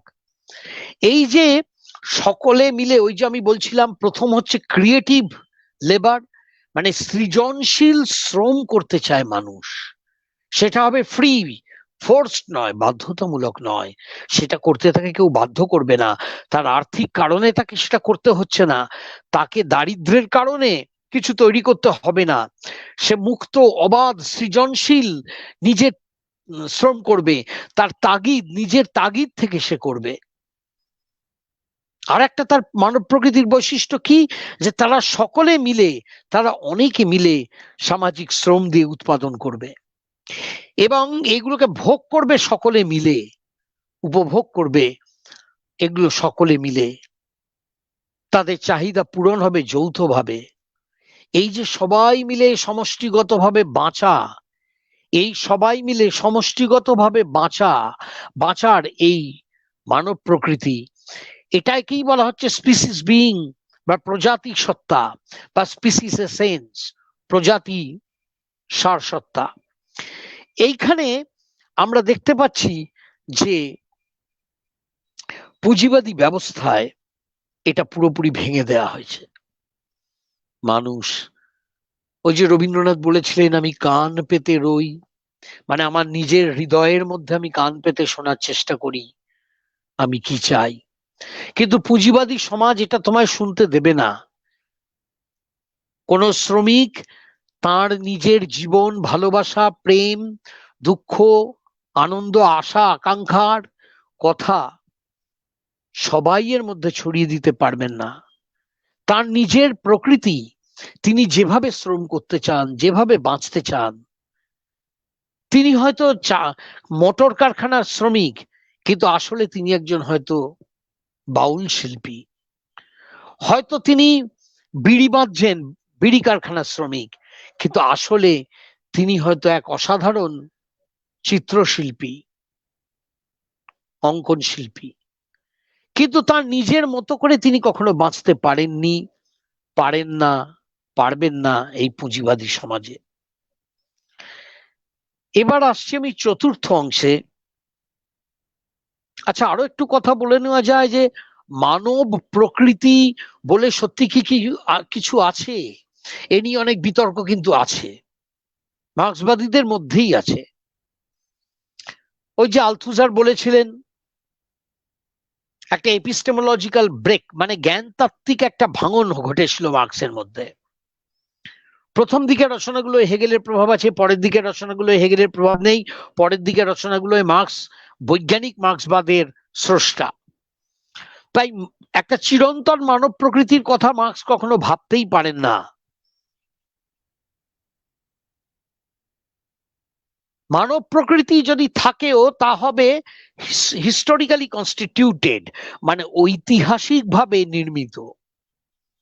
তার পেছনে শ্রেণী, অর্থনীতি, উৎপাদন, রাজনীতি এবং সংস্কৃতি, মতাদর্শ, এই সবকিছুর উপাদানের মধ্যে দিয়ে গড়ে উঠছে মানব প্রকৃতি। এবং সেটা স্ট্যাটিক নয়, গতিহীন, স্থির নিশ্চল নয়, সেটা ডায়নামিক, সেটা গতিযুক্ত, গতিশীল।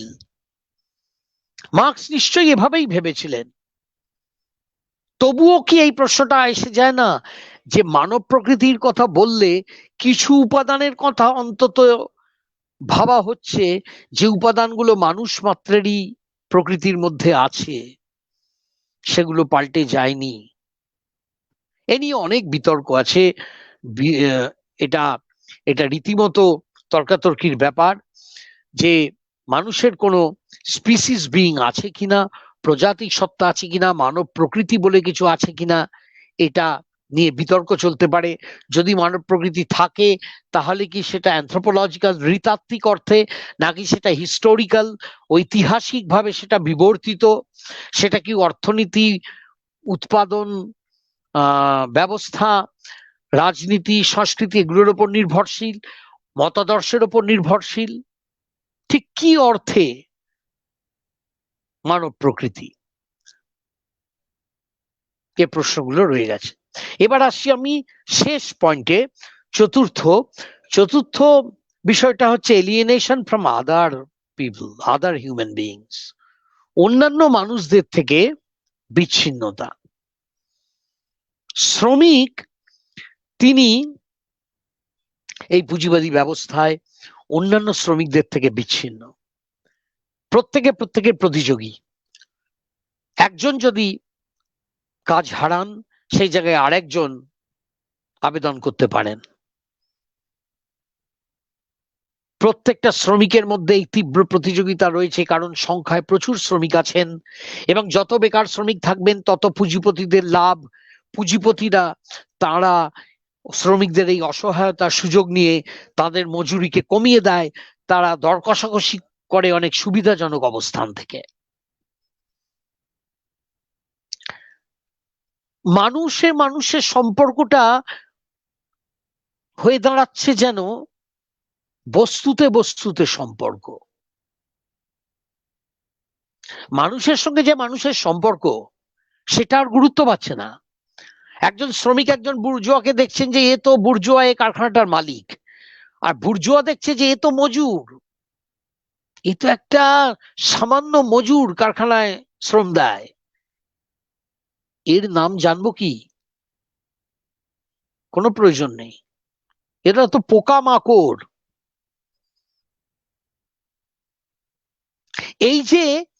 এই যে বিষয়গুলো, এগুলোর মধ্যে দিয়ে আমরা দেখতে পাচ্ছি যে মানুষের সম্পর্কটা সেটা বস্তুতে সম্পর্কে পর্যবসিত হচ্ছে। দেখা হচ্ছে যেন এই সম্পর্কটা আসলে দুটো পণ্যের মধ্যেকার সম্পর্ক, বা দুটো উৎপন্ন দ্রব্যের মধ্যেকার সম্পর্ক, বা অন্তত দুটো প্রাণহীন নির্জীব বস্তুর মধ্যেকার সম্পর্ক। এইখান থেকেই এই বিষয়টাকেই আরো বিকাশ ঘটালেন লুকাচ, হাঙ্গেরিয়ান মার্ক্সবাদী দার্শনিক গিয়র্গি লুকাচ। লুকাচের ধারণাটার নাম হচ্ছে রিইফিকেশন, মানে বস্তুতে পর্যবসিত হওয়া, মানে সাবজেক্ট পরিণত হচ্ছে অবজেক্টে, বিষয়ই পরিণত হচ্ছে বিষয়ে, বস্তুতে, তেমনি অবজেক্ট পরিণত হচ্ছে সাবজেক্টে, মানে বিষয়, মানে বস্তু পরিণত হচ্ছে বিষয়ীতে। এমনই রূপ নিচ্ছে সম্পর্কগুলো।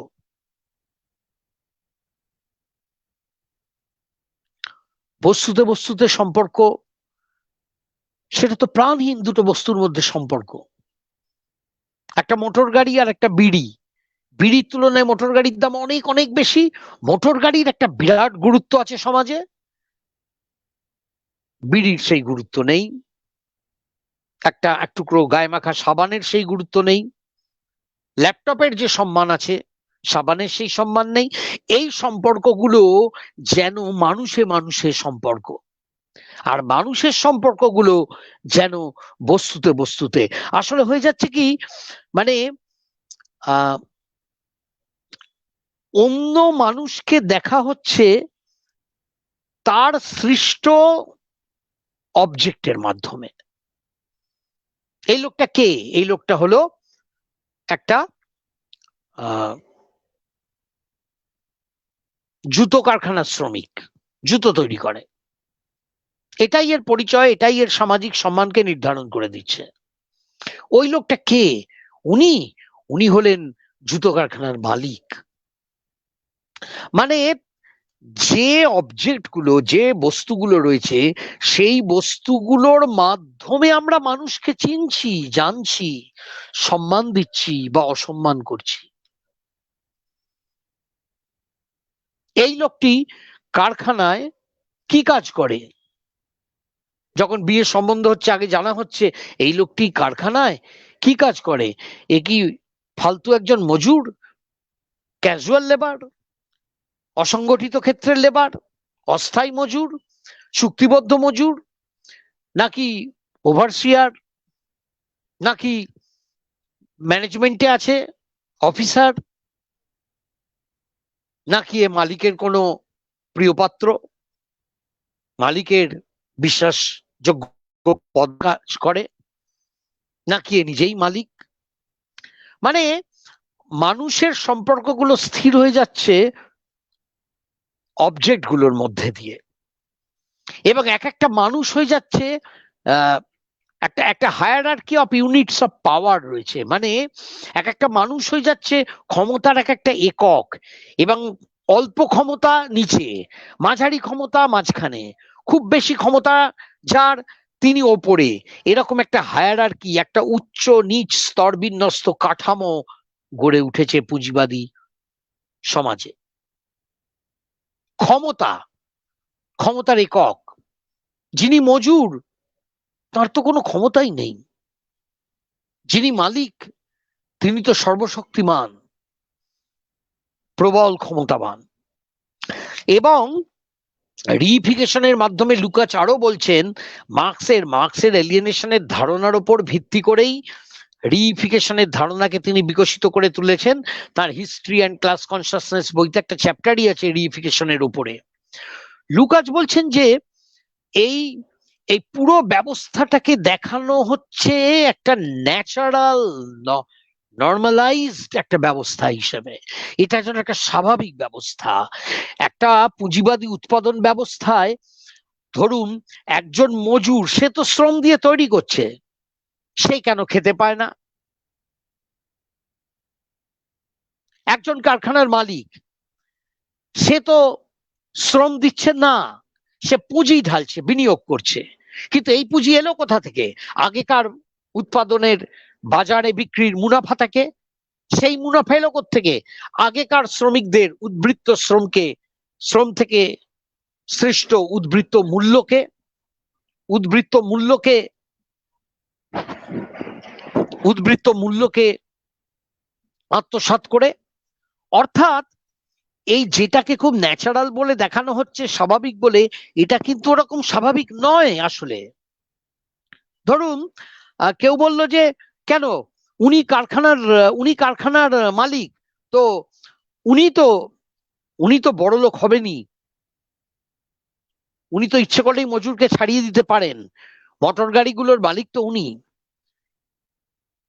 এটাই যেন স্বাভাবিক। কই, এভাবে কি ভাবা যায় না যে ইনি তো মজুর, এনারই তো শ্রম দিয়ে মোটর গাড়িগুলো তৈরি হয়েছে, এনারাই তো স্রষ্টা, তাহলে মোটর গাড়ির মালিক তো এনারাই। মোটর গাড়িগুলোকে বিক্রি করে যে মুনাফা হবে, সেটা প্রাপ্য হলো তো এনাদেরই। পুঁজিপতি কে? পুঁজিপতি তো কোনো শ্রম, সামাজিক শ্রম, কারখানায় মেশিনে নিজের ক্রিয়েটিভ লেবারটা, প্রোডাক্টিভ লেবারটা, সোশ্যাল লেবারটা, সামাজিক শ্রম, উৎপাদনশীল শ্রম, এটা কে দিচ্ছে? এভাবেও তো ভাবা যেতে পারে, এভাবেও তো কেউ বলতে পারেন। কিন্তু এভাবে বলা যায় না, এভাবে ভাবানো হয় না। কেন না, রিইফিকেশন দেখায়, আমাদের মনের মধ্যে ঢুকিয়ে দিয়েছে এই ভাবনা যে এই পুরো পুঁজিবাদী ব্যবস্থা, এই যে শোষণ ব্যবস্থা, এই যে ধনী দরিদ্রের বৈষম্য, এই যে বড়লোক কারখানা মালিকের হাতে সমস্ত কিছু, আর মজুর হচ্ছে পথের কুকুরের সমান, তার কোনো ক্ষমতা নেই, সে একটা পিঁপড়ের সমান, সে একটা আলপিনের সমান। এইটাই যেন স্বাভাবিক, এইটাই যেন ন্যাচারাল, এইটাই যেন প্রাকৃতিক ব্যাপার, ইনএভিটেবল, মানে অনিবার্য ব্যাপার। এটা মানুষের তৈরি না। মানে মানুষের তৈরি ব্যাপারগুলোকে যখন দেখানো হয় প্রাকৃতিক ব্যাপার বলে, স্বাভাবিক ব্যাপার বলে, অনিবার্য ব্যাপার বলে, তখনই সেটাকে আমরা বলবো রিইফিকেশন। সেই ঘটনাটাকে বলবো রিইফিকেশন। যেখানে ধরুন একটা কারখানায় মজুররা সবকিছু সৃষ্টি করছে, কিন্তু মজুররা আলপিনের মতো, পিঁপড়ের মতো।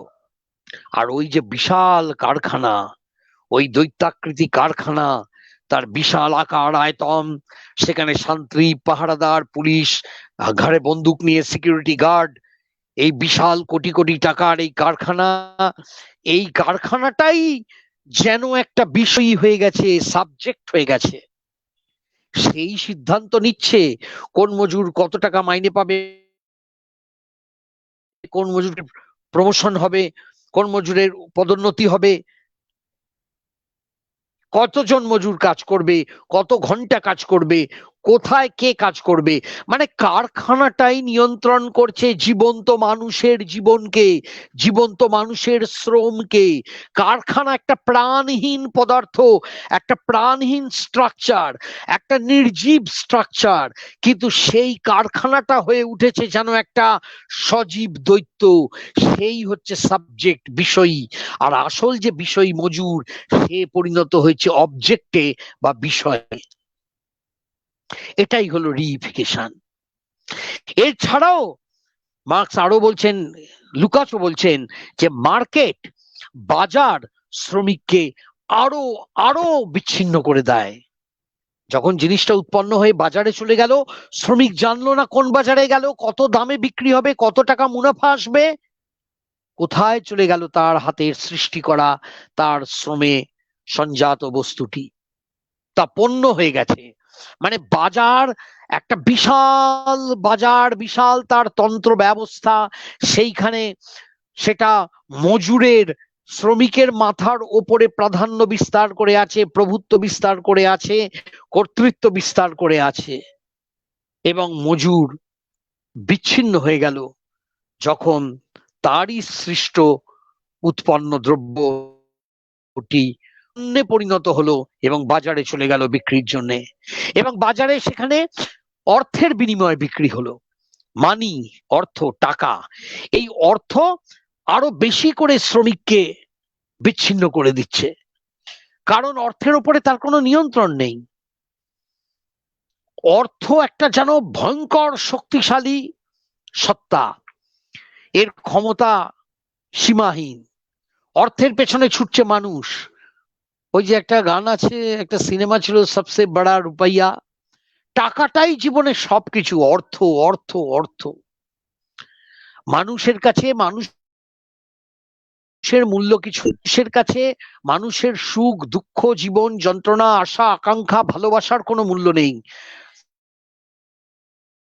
মানুষ ছুটছে আরো অর্থবানকে, সে তৈলাক্ত করছে, তৈলমর্দন করছে আরো অর্থের লোভে।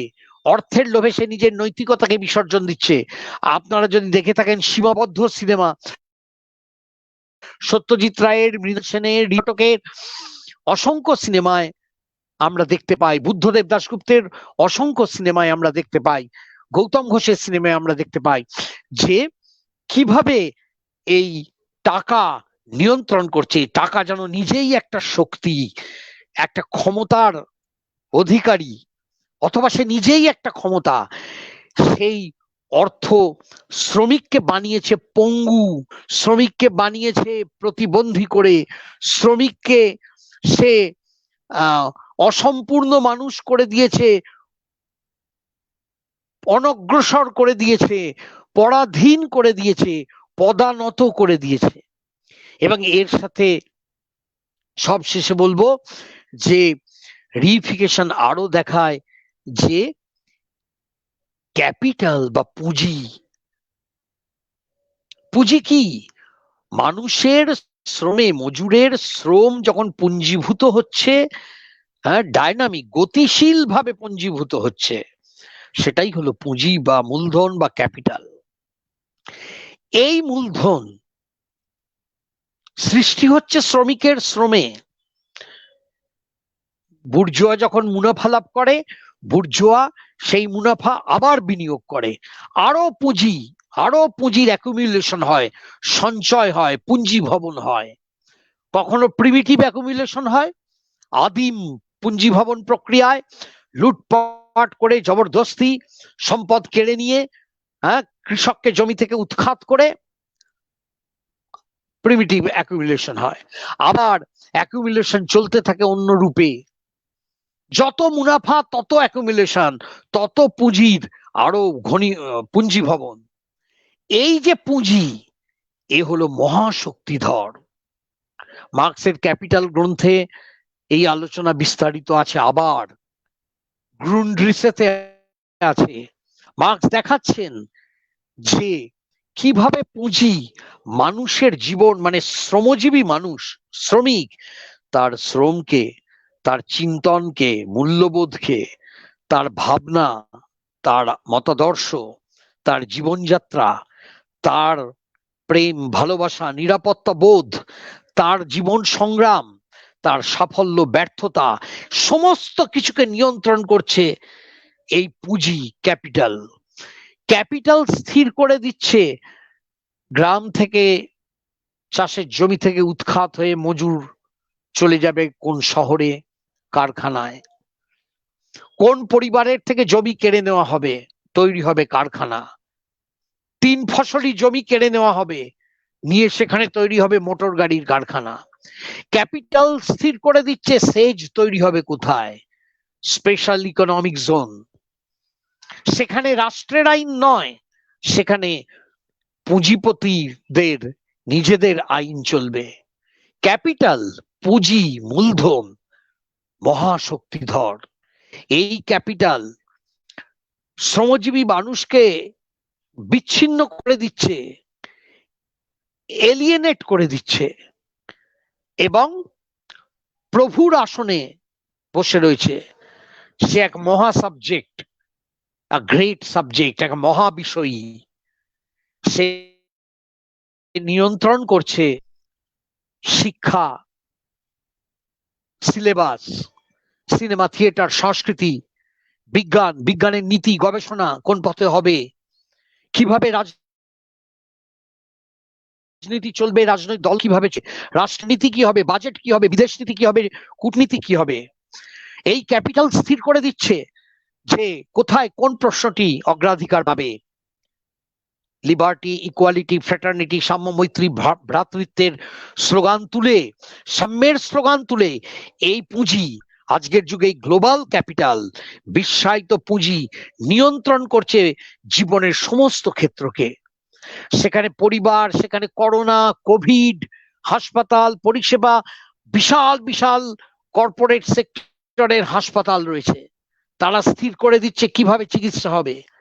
বিশাল বিশাল মেডিসিন কোম্পানি, তারা স্থির করে দিচ্ছে করোনার জন্য কোন টিকা দেওয়া হবে। বিশাল বিশাল অস্ত্র ব্যবসায়ী, মাল্টিন্যাশনাল কর্পোরেশন, এই গ্লোবাল ক্যাপিটাল, যে কোন দেশে যুদ্ধ লাগবে, কোন দুটো দেশ, প্রতিবেশী দেশ যুদ্ধ করবে, তাদের বদলে, অর্থনৈতিক নির্ভরতার বদলে তারা পরস্পরের হিংস্র প্রতিদ্বন্দ্বী হবে এবং অস্ত্র কিংবা আমেরিকা থেকে এবং পরস্পরের বিরুদ্ধে ব্যবহার করবে। আন্তর্জাতিক সম্পর্কের ক্ষেত্রে বা দেশীয় ক্ষেত্রে, সাংস্কৃতিক ক্ষেত্রে, শিক্ষার ক্ষেত্রে এই ক্যাপিটাল বা পুঁজি হচ্ছে সর্বশক্তিমান। এই পুঁজি আমাদের চৈতন্যকে নির্ধারণ করছে, আমাদের চেতনা, আমরা কিভাবে ভাববো।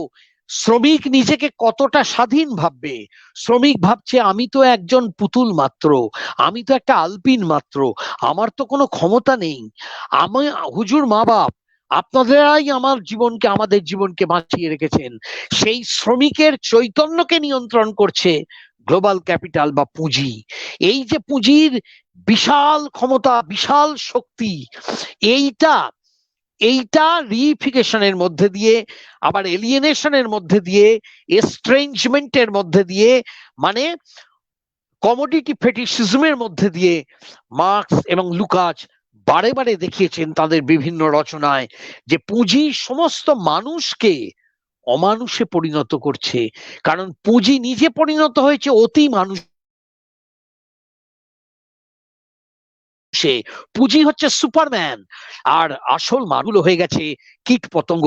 এই এই সম্পূর্ণ বিষয়টাকে বিশ্লেষণ করেছেন মার্কস জীবনের শেষ দিন পর্যন্ত। সেইটাকে, এলিয়েনেশন শব্দটাকে হয়তো তিনি বারে বারে ব্যবহার করেননি, কিন্তু এ কথাটা তিনি বারে বারে বলেছেন যে পুঁজি আমাদের চৈতন্যকে নিজেদের সাবজেক্ট ভাবছি কিনা, নিজেদের বিষয় বলে ভাবতে পারছি কিনা, স্বাধীনভাবে চিন্তা করতে কাজ করতে সক্ষম বলে ভাবতে পারছি কিনা, এটাও চৈতন্যকে নিয়ন্ত্রণের মাধ্যমে। এবং এই বিষয়টা পরবর্তীকালে আমরা অনেক পরে দেখতে পাই গ্রামশির হেজিমনির ধারণায়, আলথুজারের আইডিওলজিক্যাল স্টেট অ্যাপারেটাস বা আইএস এর ধারণার মধ্যে। তবে সেটা একটা স্বতন্ত্র আলোচনা। আমি এখানেই থামলাম, এবার যদি কোনো প্রশ্ন থাকে।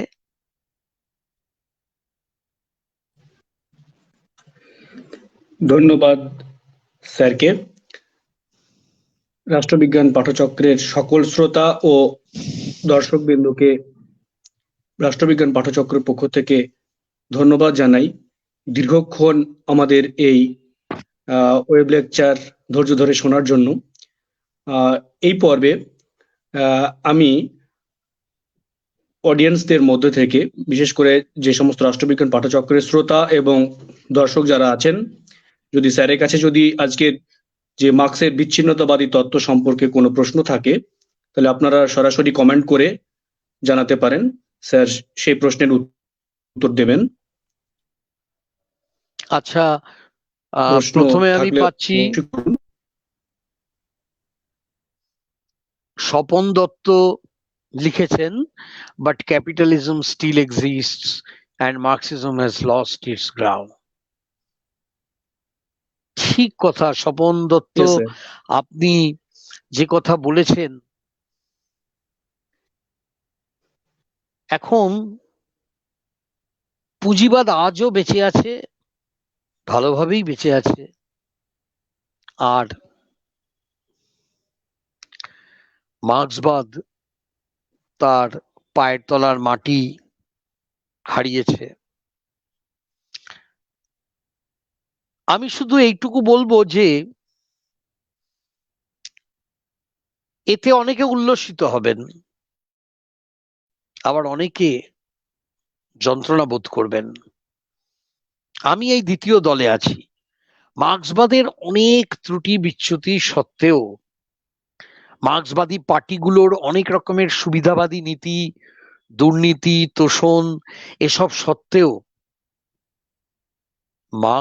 মার্ক্স নিজে যে অসাধারণ বিশ্লেষণ করেছিলেন ক্যাপিটালিজমের, তা কিন্তু মিথ্যে হয়ে যায় না। মার্ক্সের অনেক ভবিষ্যৎবাণী হয়তো ভুল প্রমাণিত হয়েছে।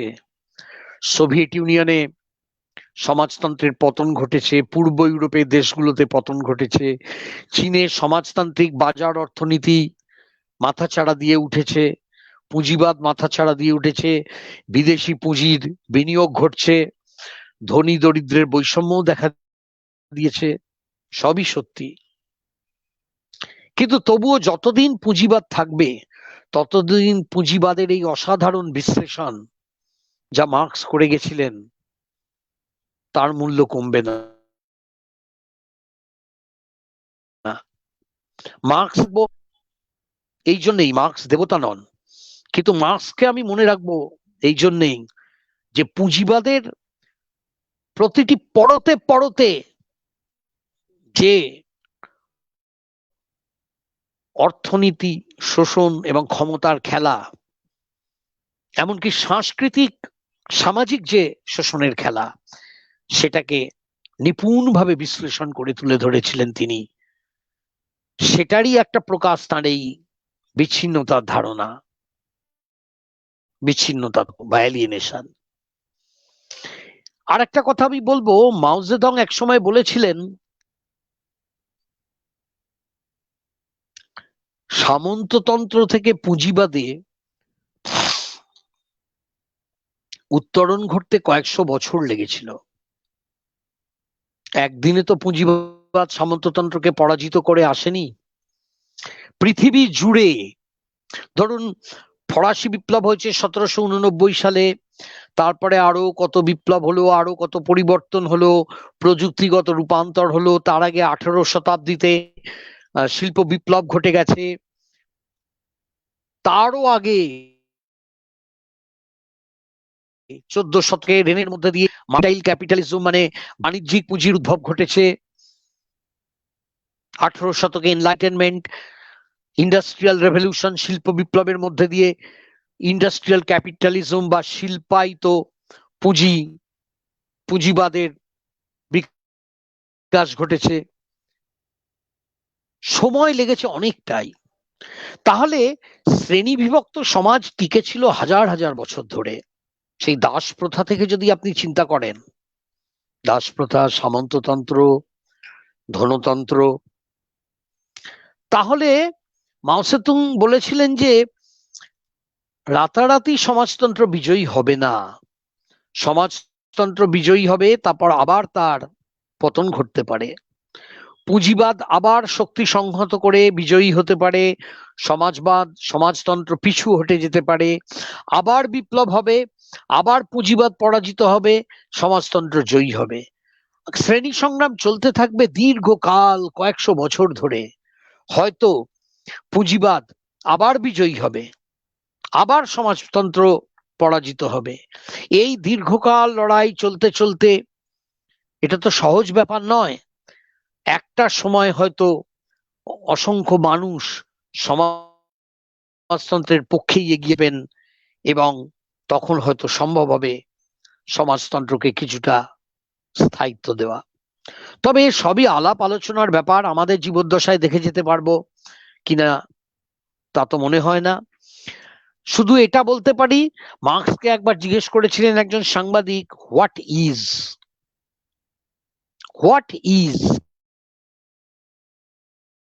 সবকিছু বাদ দিন, কি আছে শেষ পর্যন্ত, মূল কথাটা কি, শেষ কথাটা কি, জীবনের সার নির্যাসটা কি?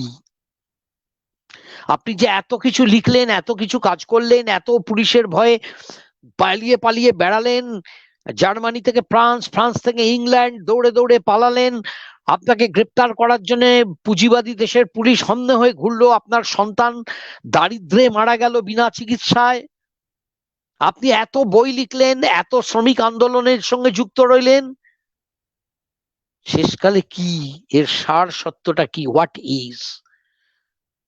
তারপর জার্নালিস্ট লিখছেন, আ গ্রিম ভয়েস কেম, একটা গম্ভীর গলায় আওয়াজ এলো ভেসে, স্ট্রাগল, সংগ্রাম। আমার মনে হয় মার্ক্সবাদের এটাই বোধহয় সবচেয়ে বড় শিক্ষা, যে সংগ্রামটা তো চলছে, সংগ্রামটা চলবে, আমরা জানি না কোথায় গিয়ে শেষ হবে, কিন্তু যেখানে আমরা অন্যায় শোষণ দেখতে পাবো সেখানে আমরা সংগ্রাম করব, প্রতিরোধ করব। মাও সেতুং এক জায়গায় বলেছিলেন, টু রিবেল মানে all truths can be summed up in one sentence, সমস্ত সত্যকে একটা বাক্যে সংক্ষেপে বলা যায়, টু রিবেল ইজ জাস্টিফাইড, বিদ্রোহ করা হলো ন্যায়সঙ্গত। তাহলে পুঁজিবাদ সত্যিই টিকে আছে, ধনতন্ত্র, মার্ক্সবাদের পায়ের তলায় মাটি জমি হারিয়ে গেছে, তবুও পুঁজিবাদ আছে বলেই তো শোষণ আছে, এলিয়েনেশন আছে, বিচ্ছিন্নতা, তার বিরুদ্ধে প্রতিরোধও আছে, প্রতিরোধ থাকবে, এটুকুই আমি বিশ্বাস করি। আমি জানি না এই প্রতিরোধ বিজয়ী হবেই কিনা, কিন্তু প্রতিরোধ থাকবে। সুরজিৎ দত্ত প্রশ্ন করেছেন, স্যার সলিউশনটা কি? আমি তো এই সলিউশন বলার মতো অত বড় মাপের মানুষ নই, আমি একটা ছোট্ট মাপের মানুষ। আমি খুব সবিনয়ে এইটুকুই বলতে পারি যে সলিউশনটা ওই স্ট্রাগল। পুঁজির এই ভয়ঙ্কর যে ক্ষমতা, বিশ্বব্যাপী যে ক্ষমতা, রাষ্ট্র থেকে শুরু করে university, school, chamber of commerce, mall, market, আমার পরিবার, ঘর পর্যন্ত এসে গেছে। এই বিশ্বব্যাপী ক্যাপিটালের এই বিশাল ক্ষমতা, তাকে প্রতিরোধের চেষ্টা করা ছাড়া আমাদের সামনে আর কোনো বিকল্প নেই।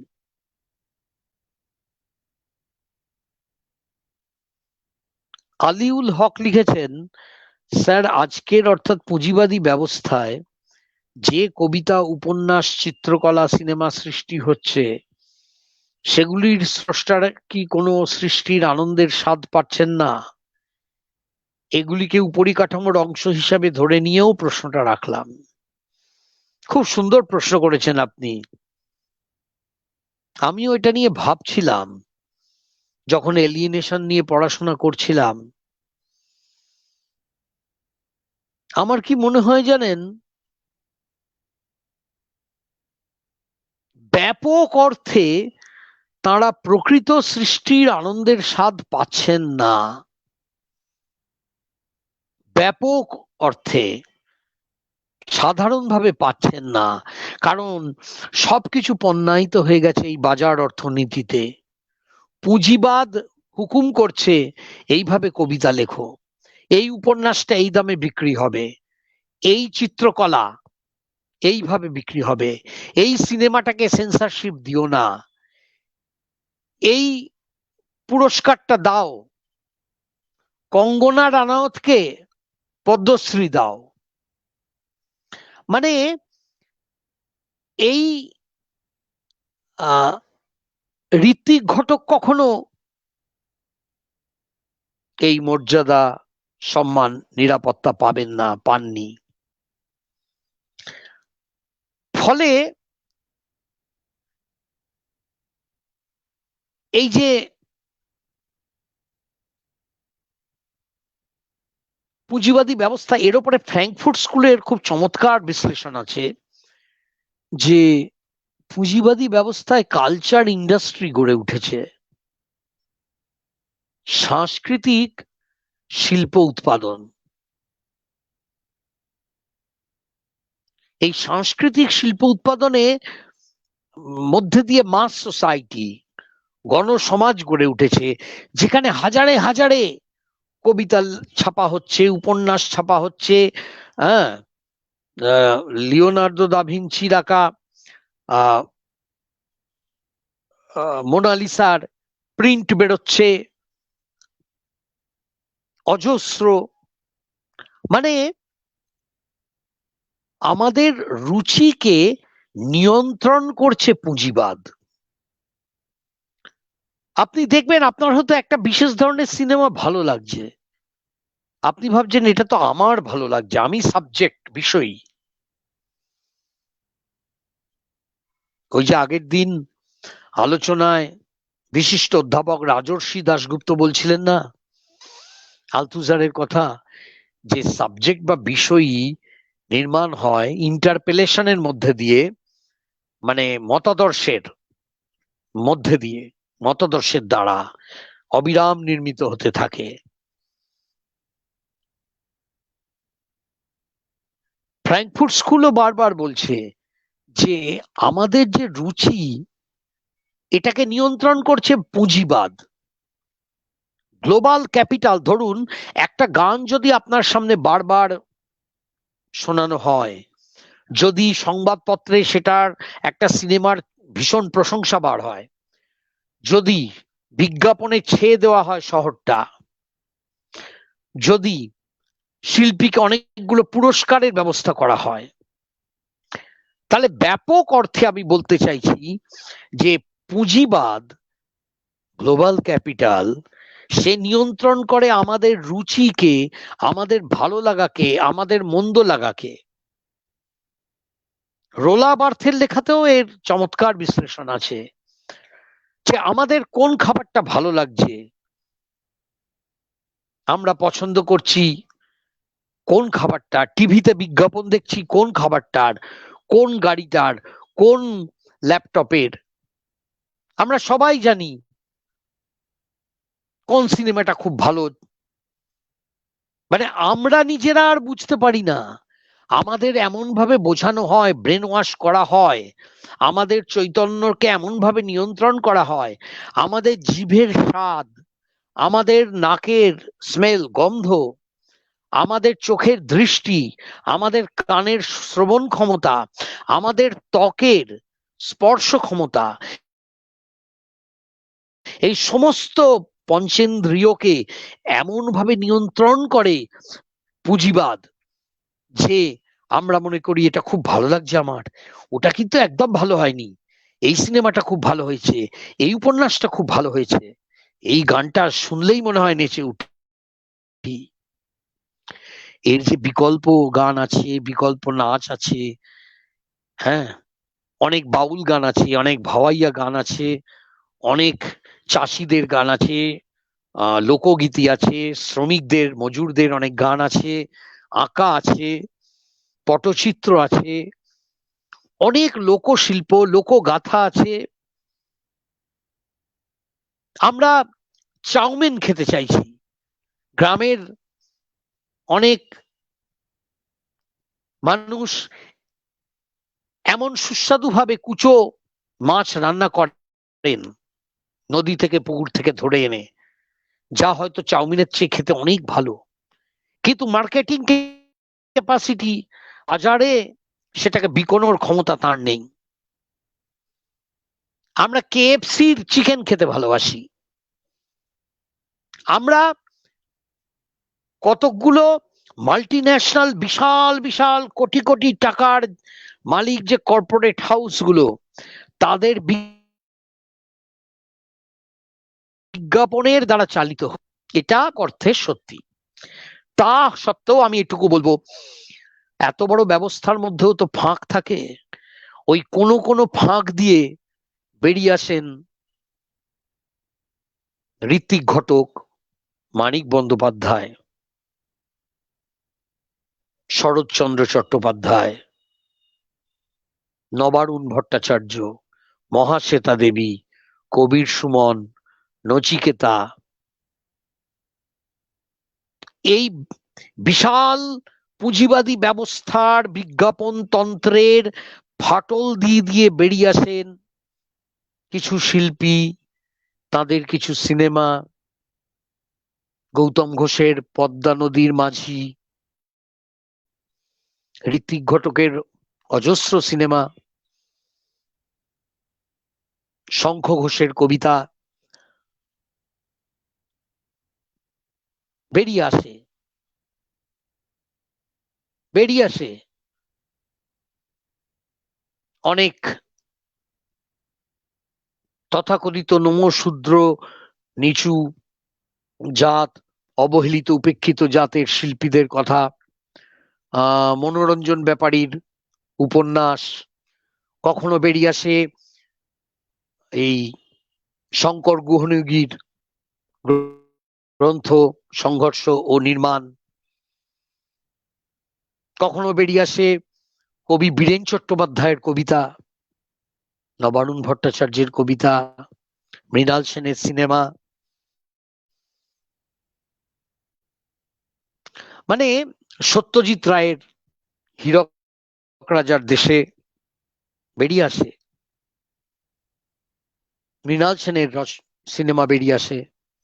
আমি শুধু বাংলার ক্ষেত্রেই বললাম, সারা ভারতের পরিপ্রেক্ষিতে তো আরো অনেকের নাম করতে হয়, করা উচিত। তো বিশাল পুঁজিবাদী ব্যবস্থা আমাদের রুচিকে নিয়ন্ত্রণ করছে তার বিজ্ঞাপনের সাংস্কৃতিক জগৎকে নিয়ন্ত্রণের মাধ্যমে, বাজার নিয়ন্ত্রণ করছে সবকিছুকে। কিন্তু এই ব্যবস্থার মাঝে মধ্যেও ফাঁক ফোকর আছে, ফাটল আছে, যেখান দিয়ে বেরিয়ে আসছে কোনো কোনো সিনেমা, কবিতা, উপন্যাস, চিত্রকলা, সিনেমা সৃষ্টি হচ্ছে, স্রষ্টারা কোনো না কোনো ভাবে সৃষ্টির আনন্দের কিছু কিছু স্বাদ নিতে পারছেন। আমার মতবাদ, আমার মনোভাব, আমার মত এইটুকুই। অমিত মন্ডল লিখেছেন, শিক্ষার অভাবে কি শ্রমিককে শ্রমিক ভাবতে শেখায়? শিক্ষার অভাব কি শ্রমিককে শ্রমিক ভাবতে শেখায়? Is less education is create silent labour? আপনি বোধহয় বলতে চাইছেন যে শিক্ষার মাধ্যমে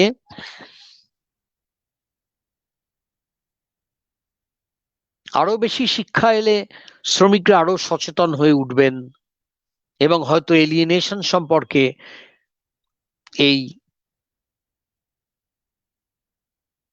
বিচ্ছিন্নকরণ সম্পর্কে সচেতন হবেন, প্রতিবাদী হবেন। অবশ্যই, তবে যে কোনো শিক্ষা নয়, কিছু শিক্ষা আমাদের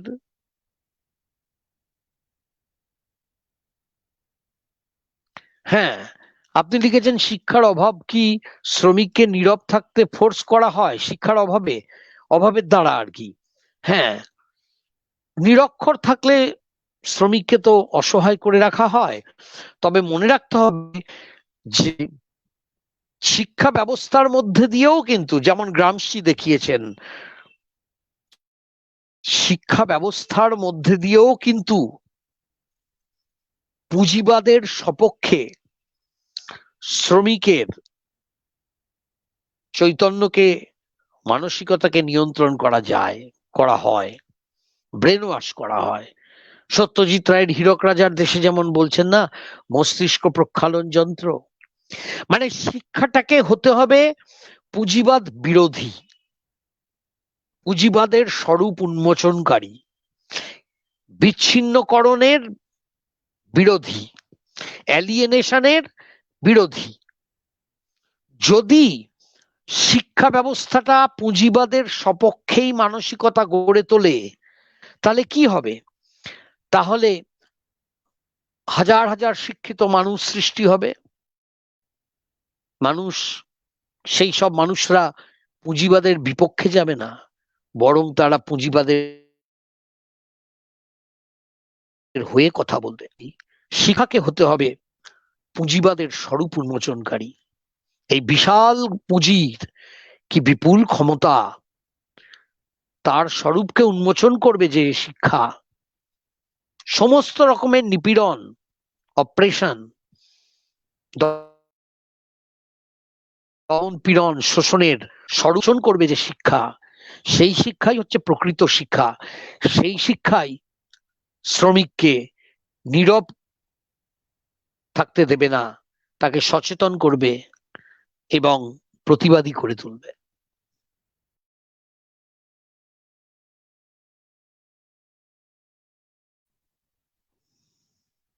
আর কোনো প্রশ্ন আছে? সৈয়দ আবুল কাদার: স্যার, বিশ্বজুড়ে তো প্রতিবাদ প্রতিরোধ তো হচ্ছে, কোথাও কোথাও সংসদীয় পথে হলেও পুঁজিবাদের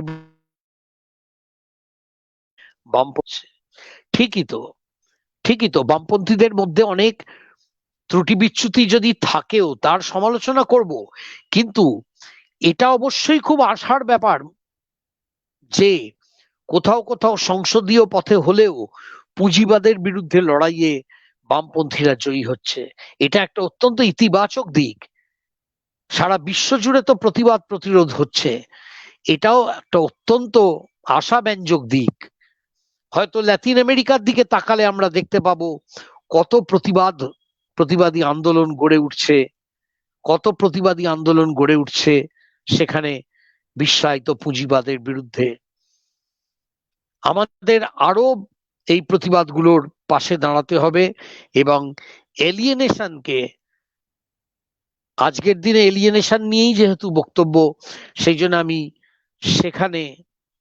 সেখানেই কেন্দ্রীভূত করছি মনোযোগকে, যে বিচ্ছিন্নতা, এটা সম্পর্কে মানুষকে সচেতন করে তোলা আমি বুদ্ধিজীবী হিসেবে আমি এটুকু কাজই করতে পারি, করছিও। আমার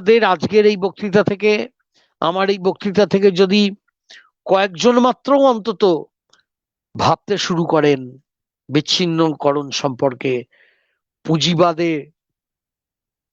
শ্রমিকের যে বিচ্ছিন্নকরণ এবং পুঁজির যে বিপুল ক্ষমতা যা মানুষকে অবমানুষে রোবটে পরিণত করে। পুঁজি নিজেকে সুপারম্যান গড়ে তোলে আর শ্রমজীবী মানুষকে আলপিনে পুতুলে পরিণত করে। এই বিশাল ক্ষমতা পুঁজির, সেটা সম্পর্কে যেন আমরা সচেতন করে তুলতে পারি সবাইকে, যতজনকে পারবো। সুরজিৎ দত্ত লিখেছে, রাষ্ট্র যেখানে ফেলিওর তখন সেখানে ক্যাপিটালিজমের জয়গান তো হবেই, না হলে এমএ পাশ করে চায়ের দোকান চপ দোকানে বসতে হবে। রাষ্ট্র শুধু ফেলিওর, বস্তুতপক্ষে মার্কস বলবেন যে রাষ্ট্রকে চালনাই তো করছে পুঁজি, অন্তত মূলত বেশিরভাগটাই। শেষ বিচারে পুঁজি শাসন করছে রাষ্ট্রকে। রাষ্ট্রের রাজত্ব আসলে পুঁজিরই শাসন। এটা ঠিক যে রাষ্ট্রের কিছুটা স্বাধীনতা আপেক্ষিক স্বাতন্ত্র্য আছে, আপেক্ষিক স্বাধীনতা আছে, যে কথা পুলাঞ্জাস এত জোর দিয়ে বলেছেন। ঠিকই, কিন্তু শেষ বিচারে পুঁজির বিপুল ক্ষমতা, ফলে পুঁজি যদি চায় তাহলে এমএ পাশ করেও চপের দোকানেই বসতে হবে, চায়ের দোকানেই বসতে হবে। এটা, এবং রাষ্ট্রের ফেলিওর, রাষ্ট্রের ব্যর্থতা, সেটা পুঁজি যদি চায় তাহলে রাষ্ট্রকে সফল হতে দেবে না। পুঁজির এতটাই ক্ষমতা। হয়তো কখনো কখনো কোনো মুহূর্তে রাষ্ট্র একটা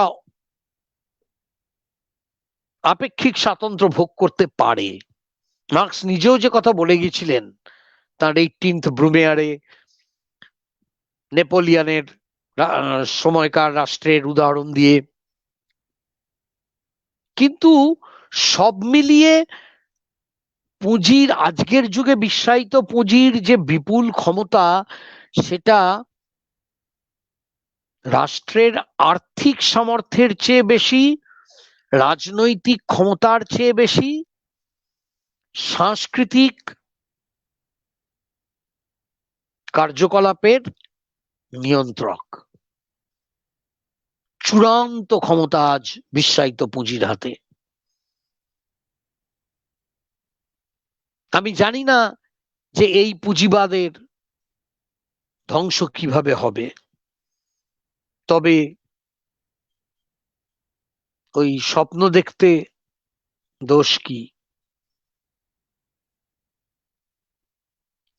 অমিত মন্ডল লিখেছেন, নিরক্ষর শ্রমিককে কিভাবে সচেতন করা যাবে? দেখো, এইসব বিষয়ে দেখুন আজকাল অনেক রকমের নতুন নতুন চিন্তা ভাবনা হচ্ছে। নিরক্ষর শ্রমিককে স্বাক্ষর করতে হবে, শিক্ষাদান করতে হবে, কিন্তু একই সাথে মনে রাখতে হবে যে তাকে শিক্ষাদানের মধ্যে যদি আমরা এই ধনতন্ত্রের সপক্ষে শিক্ষাদান করে থাকি নিজেদের অজান্তে, তাহলে লাভের লাভ কিছু হবে না। মনে রাখতে হবে এমন শিক্ষা দান করতে হবে যা ধনতন্ত্রের স্বরূপকে উন্মোচন করে তাদের সামনে। আর যদি আমরা ধনতন্ত্রের সপক্ষের তার মনোভাব গড়ে তুলি আমাদের শিক্ষাদানের মাধ্যমে, তাহলে সেই শিক্ষাকে আনলার্ন করতে হবে, মানে ভুলে যেতে হবে। সেই শিক্ষাকে আনলার্ন করতে হবে, ভুলে যেতে হবে। এমন শিক্ষা দরকার যা পুঁজির এই ভয়ঙ্কর অক্টোপাসের মতো ক্ষমতাকে অর্থনীতিতে শুধু নয়, চেতনার জগতে, শিক্ষাক্ষেত্রে, সংস্কৃতির ক্ষেত্রেও পুঁজির বিপুল নিয়ন্ত্রণ, বিপুল ক্ষমতা। শিক্ষা দান করলেই হবে না। আমি যদি শিক্ষা দান করে শেখাই যে আহা এই বিশ্বায়িত পুঁজি কি সুন্দর, তাহলে সেই শিক্ষা দান না করাই ভালো। সেই শিক্ষাকে আনলার্ন করা উচিত। এমন শিক্ষা দিতে হবে যা গ্লোবাল পুঁজির ভয়ঙ্কর ক্ষমতার বিপদ সম্পর্কে শ্রমিককে সচেতন করে তুলতে পারে। আমার তো এটাই মনে হয়, ভুলও হতে পারে।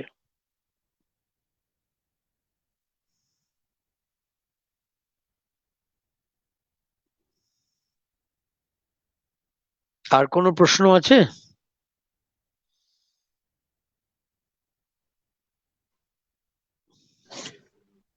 সম্ভবত আর কোনো প্রশ্ন নেই, প্রশ্ন দেখা যাচ্ছে না। তো আমরা আজকের যে ওয়েব লেকচার, সেই ওয়েব লেকচারের বিষয় ছিল মার্ক্সের বিচ্ছিন্নতাবাদী তত্ত্ব। স্যারকে অসংখ্য অসংখ্য ধন্যবাদ জানাই তার মূল্যবান আলোচনার জন্য। সেই সাথে ধন্যবাদ জানাবো রাষ্ট্রবিজ্ঞান পাঠচক্রের সকল শ্রোতা ও দর্শকবিন্দুদের। ধন্যবাদ জানাবো রাষ্ট্রবিজ্ঞান পাঠচক্রের সকল কর্মীবিন্দুদের, বিশেষ করে ইয়াকুব হোসেন, গৌরগোপাল মিস্ত্রি এবং অন্যান্য যারা রয়েছেন তাদের সকলকে। বর্তমান ছাত্রছাত্রীদের ক্ষেত্রে বিশেষ করে সিবিসিএস যে সিস্টেম, সেই সিস্টেমের অনার্সের ছাত্রছাত্রীদের কাছে বিষয়টি খুবই একটা গুরুত্বপূর্ণ এবং তাৎপর্যপূর্ণ বিষয়। ডক্টর বসু অত্যন্ত সহজ সরল ভাবে, বাস্তবিক ভাবে, বিভিন্ন উদাহরণ সংযোগে আজকের যে মার্ক্সের বিচ্ছিন্নতাবাদী তত্ত্ব সেটাকে তুলে ধরলেন। বিশেষ করে আমি কল্যাণী বিশ্ববিদ্যালয়ের ছাত্রছাত্রীদের, বিশেষ করে ফার্স্ট সেমিস্টার ছাত্রছাত্রী, অনার্সের যারা ছাত্রছাত্রী রয়েছে, তাদের সিলেবাসে মার্ক্সের বিচ্ছিন্নতাবাদী তত্ত্ব সম্পর্কে আলোচিত যে বিষয়টি সেটি রয়েছে। সে বিষয়ে তেমন কোনো বাংলা বই আমি সেভাবে পাইনি, তবে আজকের যে স্যারের যে বিচ্ছিন্নতাবাদী লেকচারটা শুনলাম সেটা ছাত্রছাত্রীদের যথেষ্ট কাজে দেবে। এইরকমই প্রচেষ্টায় করার জন্য আমি রাষ্ট্রবিজ্ঞান পাঠচক্রের সকল কর্মীবিন্দুদের ধন্যবাদ জানাই। স্যারকে আমি অসংখ্য ধন্যবাদ জানাই। স্যার ভালো থাকবেন, আবারও রাষ্ট্রবিজ্ঞান পাঠচক্রের আহ্বানে নিশ্চয় আসবেন। খুব ভালো লাগলো, সুন্দর একটি আলোচনা, সহজ সরল বাংলা ভাষায়, সাবলীল ভাষায় আপনি আমাদের সামনে তুলে ধরলেন বিষয়টি। আমি আর বেশি কিছু বলতে আপনাকে অনেক ধন্যবাদ। খালি একটা কথা বলি, বিচ্ছিন্নতা বাদ বললে বাংলায় এটাকে অনেকে সেপারেটিজম, মানে বিচ্ছিন্নতাবাদী আন্দোলন বলে না, সেপারেটিস্ট আন্দোলন, সেইটা বুঝতে পারে। সেই জন্যে এটাকে আমি বিচ্ছিন্নতার তত্ত্ব, বিচ্ছিন্নতাবাদ আমি অনুবাদ করিনি, আমি বিচ্ছিন্নতার তত্ত্ব বলেছি, এলিয়েনেশনের তত্ত্ব। জাস্ট এইটুকু বলে রাখলাম। আর আপনাকে অনেক ধন্যবাদ, আপনি আমার সম্পর্কে, আজকের বক্তৃতা সম্পর্কে এত প্রশংসার সূচক কথা বললেন। আপনার অধ্যাপনা জীবনের প্রতি অনেক শুভেচ্ছা জানাই, সার্থক হোক আপনার পড়ানো। আর সবাইকে ধন্যবাদ জানাই, গৌর গোপালকে জানাই, আর এই শিবুকে জানাই, সবাইকে। এবং এই রাষ্ট্রবিজ্ঞান পাঠচক্র যে এই উদ্যোগটা নিয়েছে বাংলা ভাষায় রাষ্ট্রবিজ্ঞান চর্চা, এটা একটা যুগান্তকারী উদ্যোগ এবং এটা যেন চলতে থাকে। ধন্যবাদ স্যার, ভালো থাকবেন স্যার। আজকে আমরা আলোচনা এখানেই শেষ করছি। ধন্যবাদ স্যার, শুভরাত্রি সকলকে। ধন্যবাদ।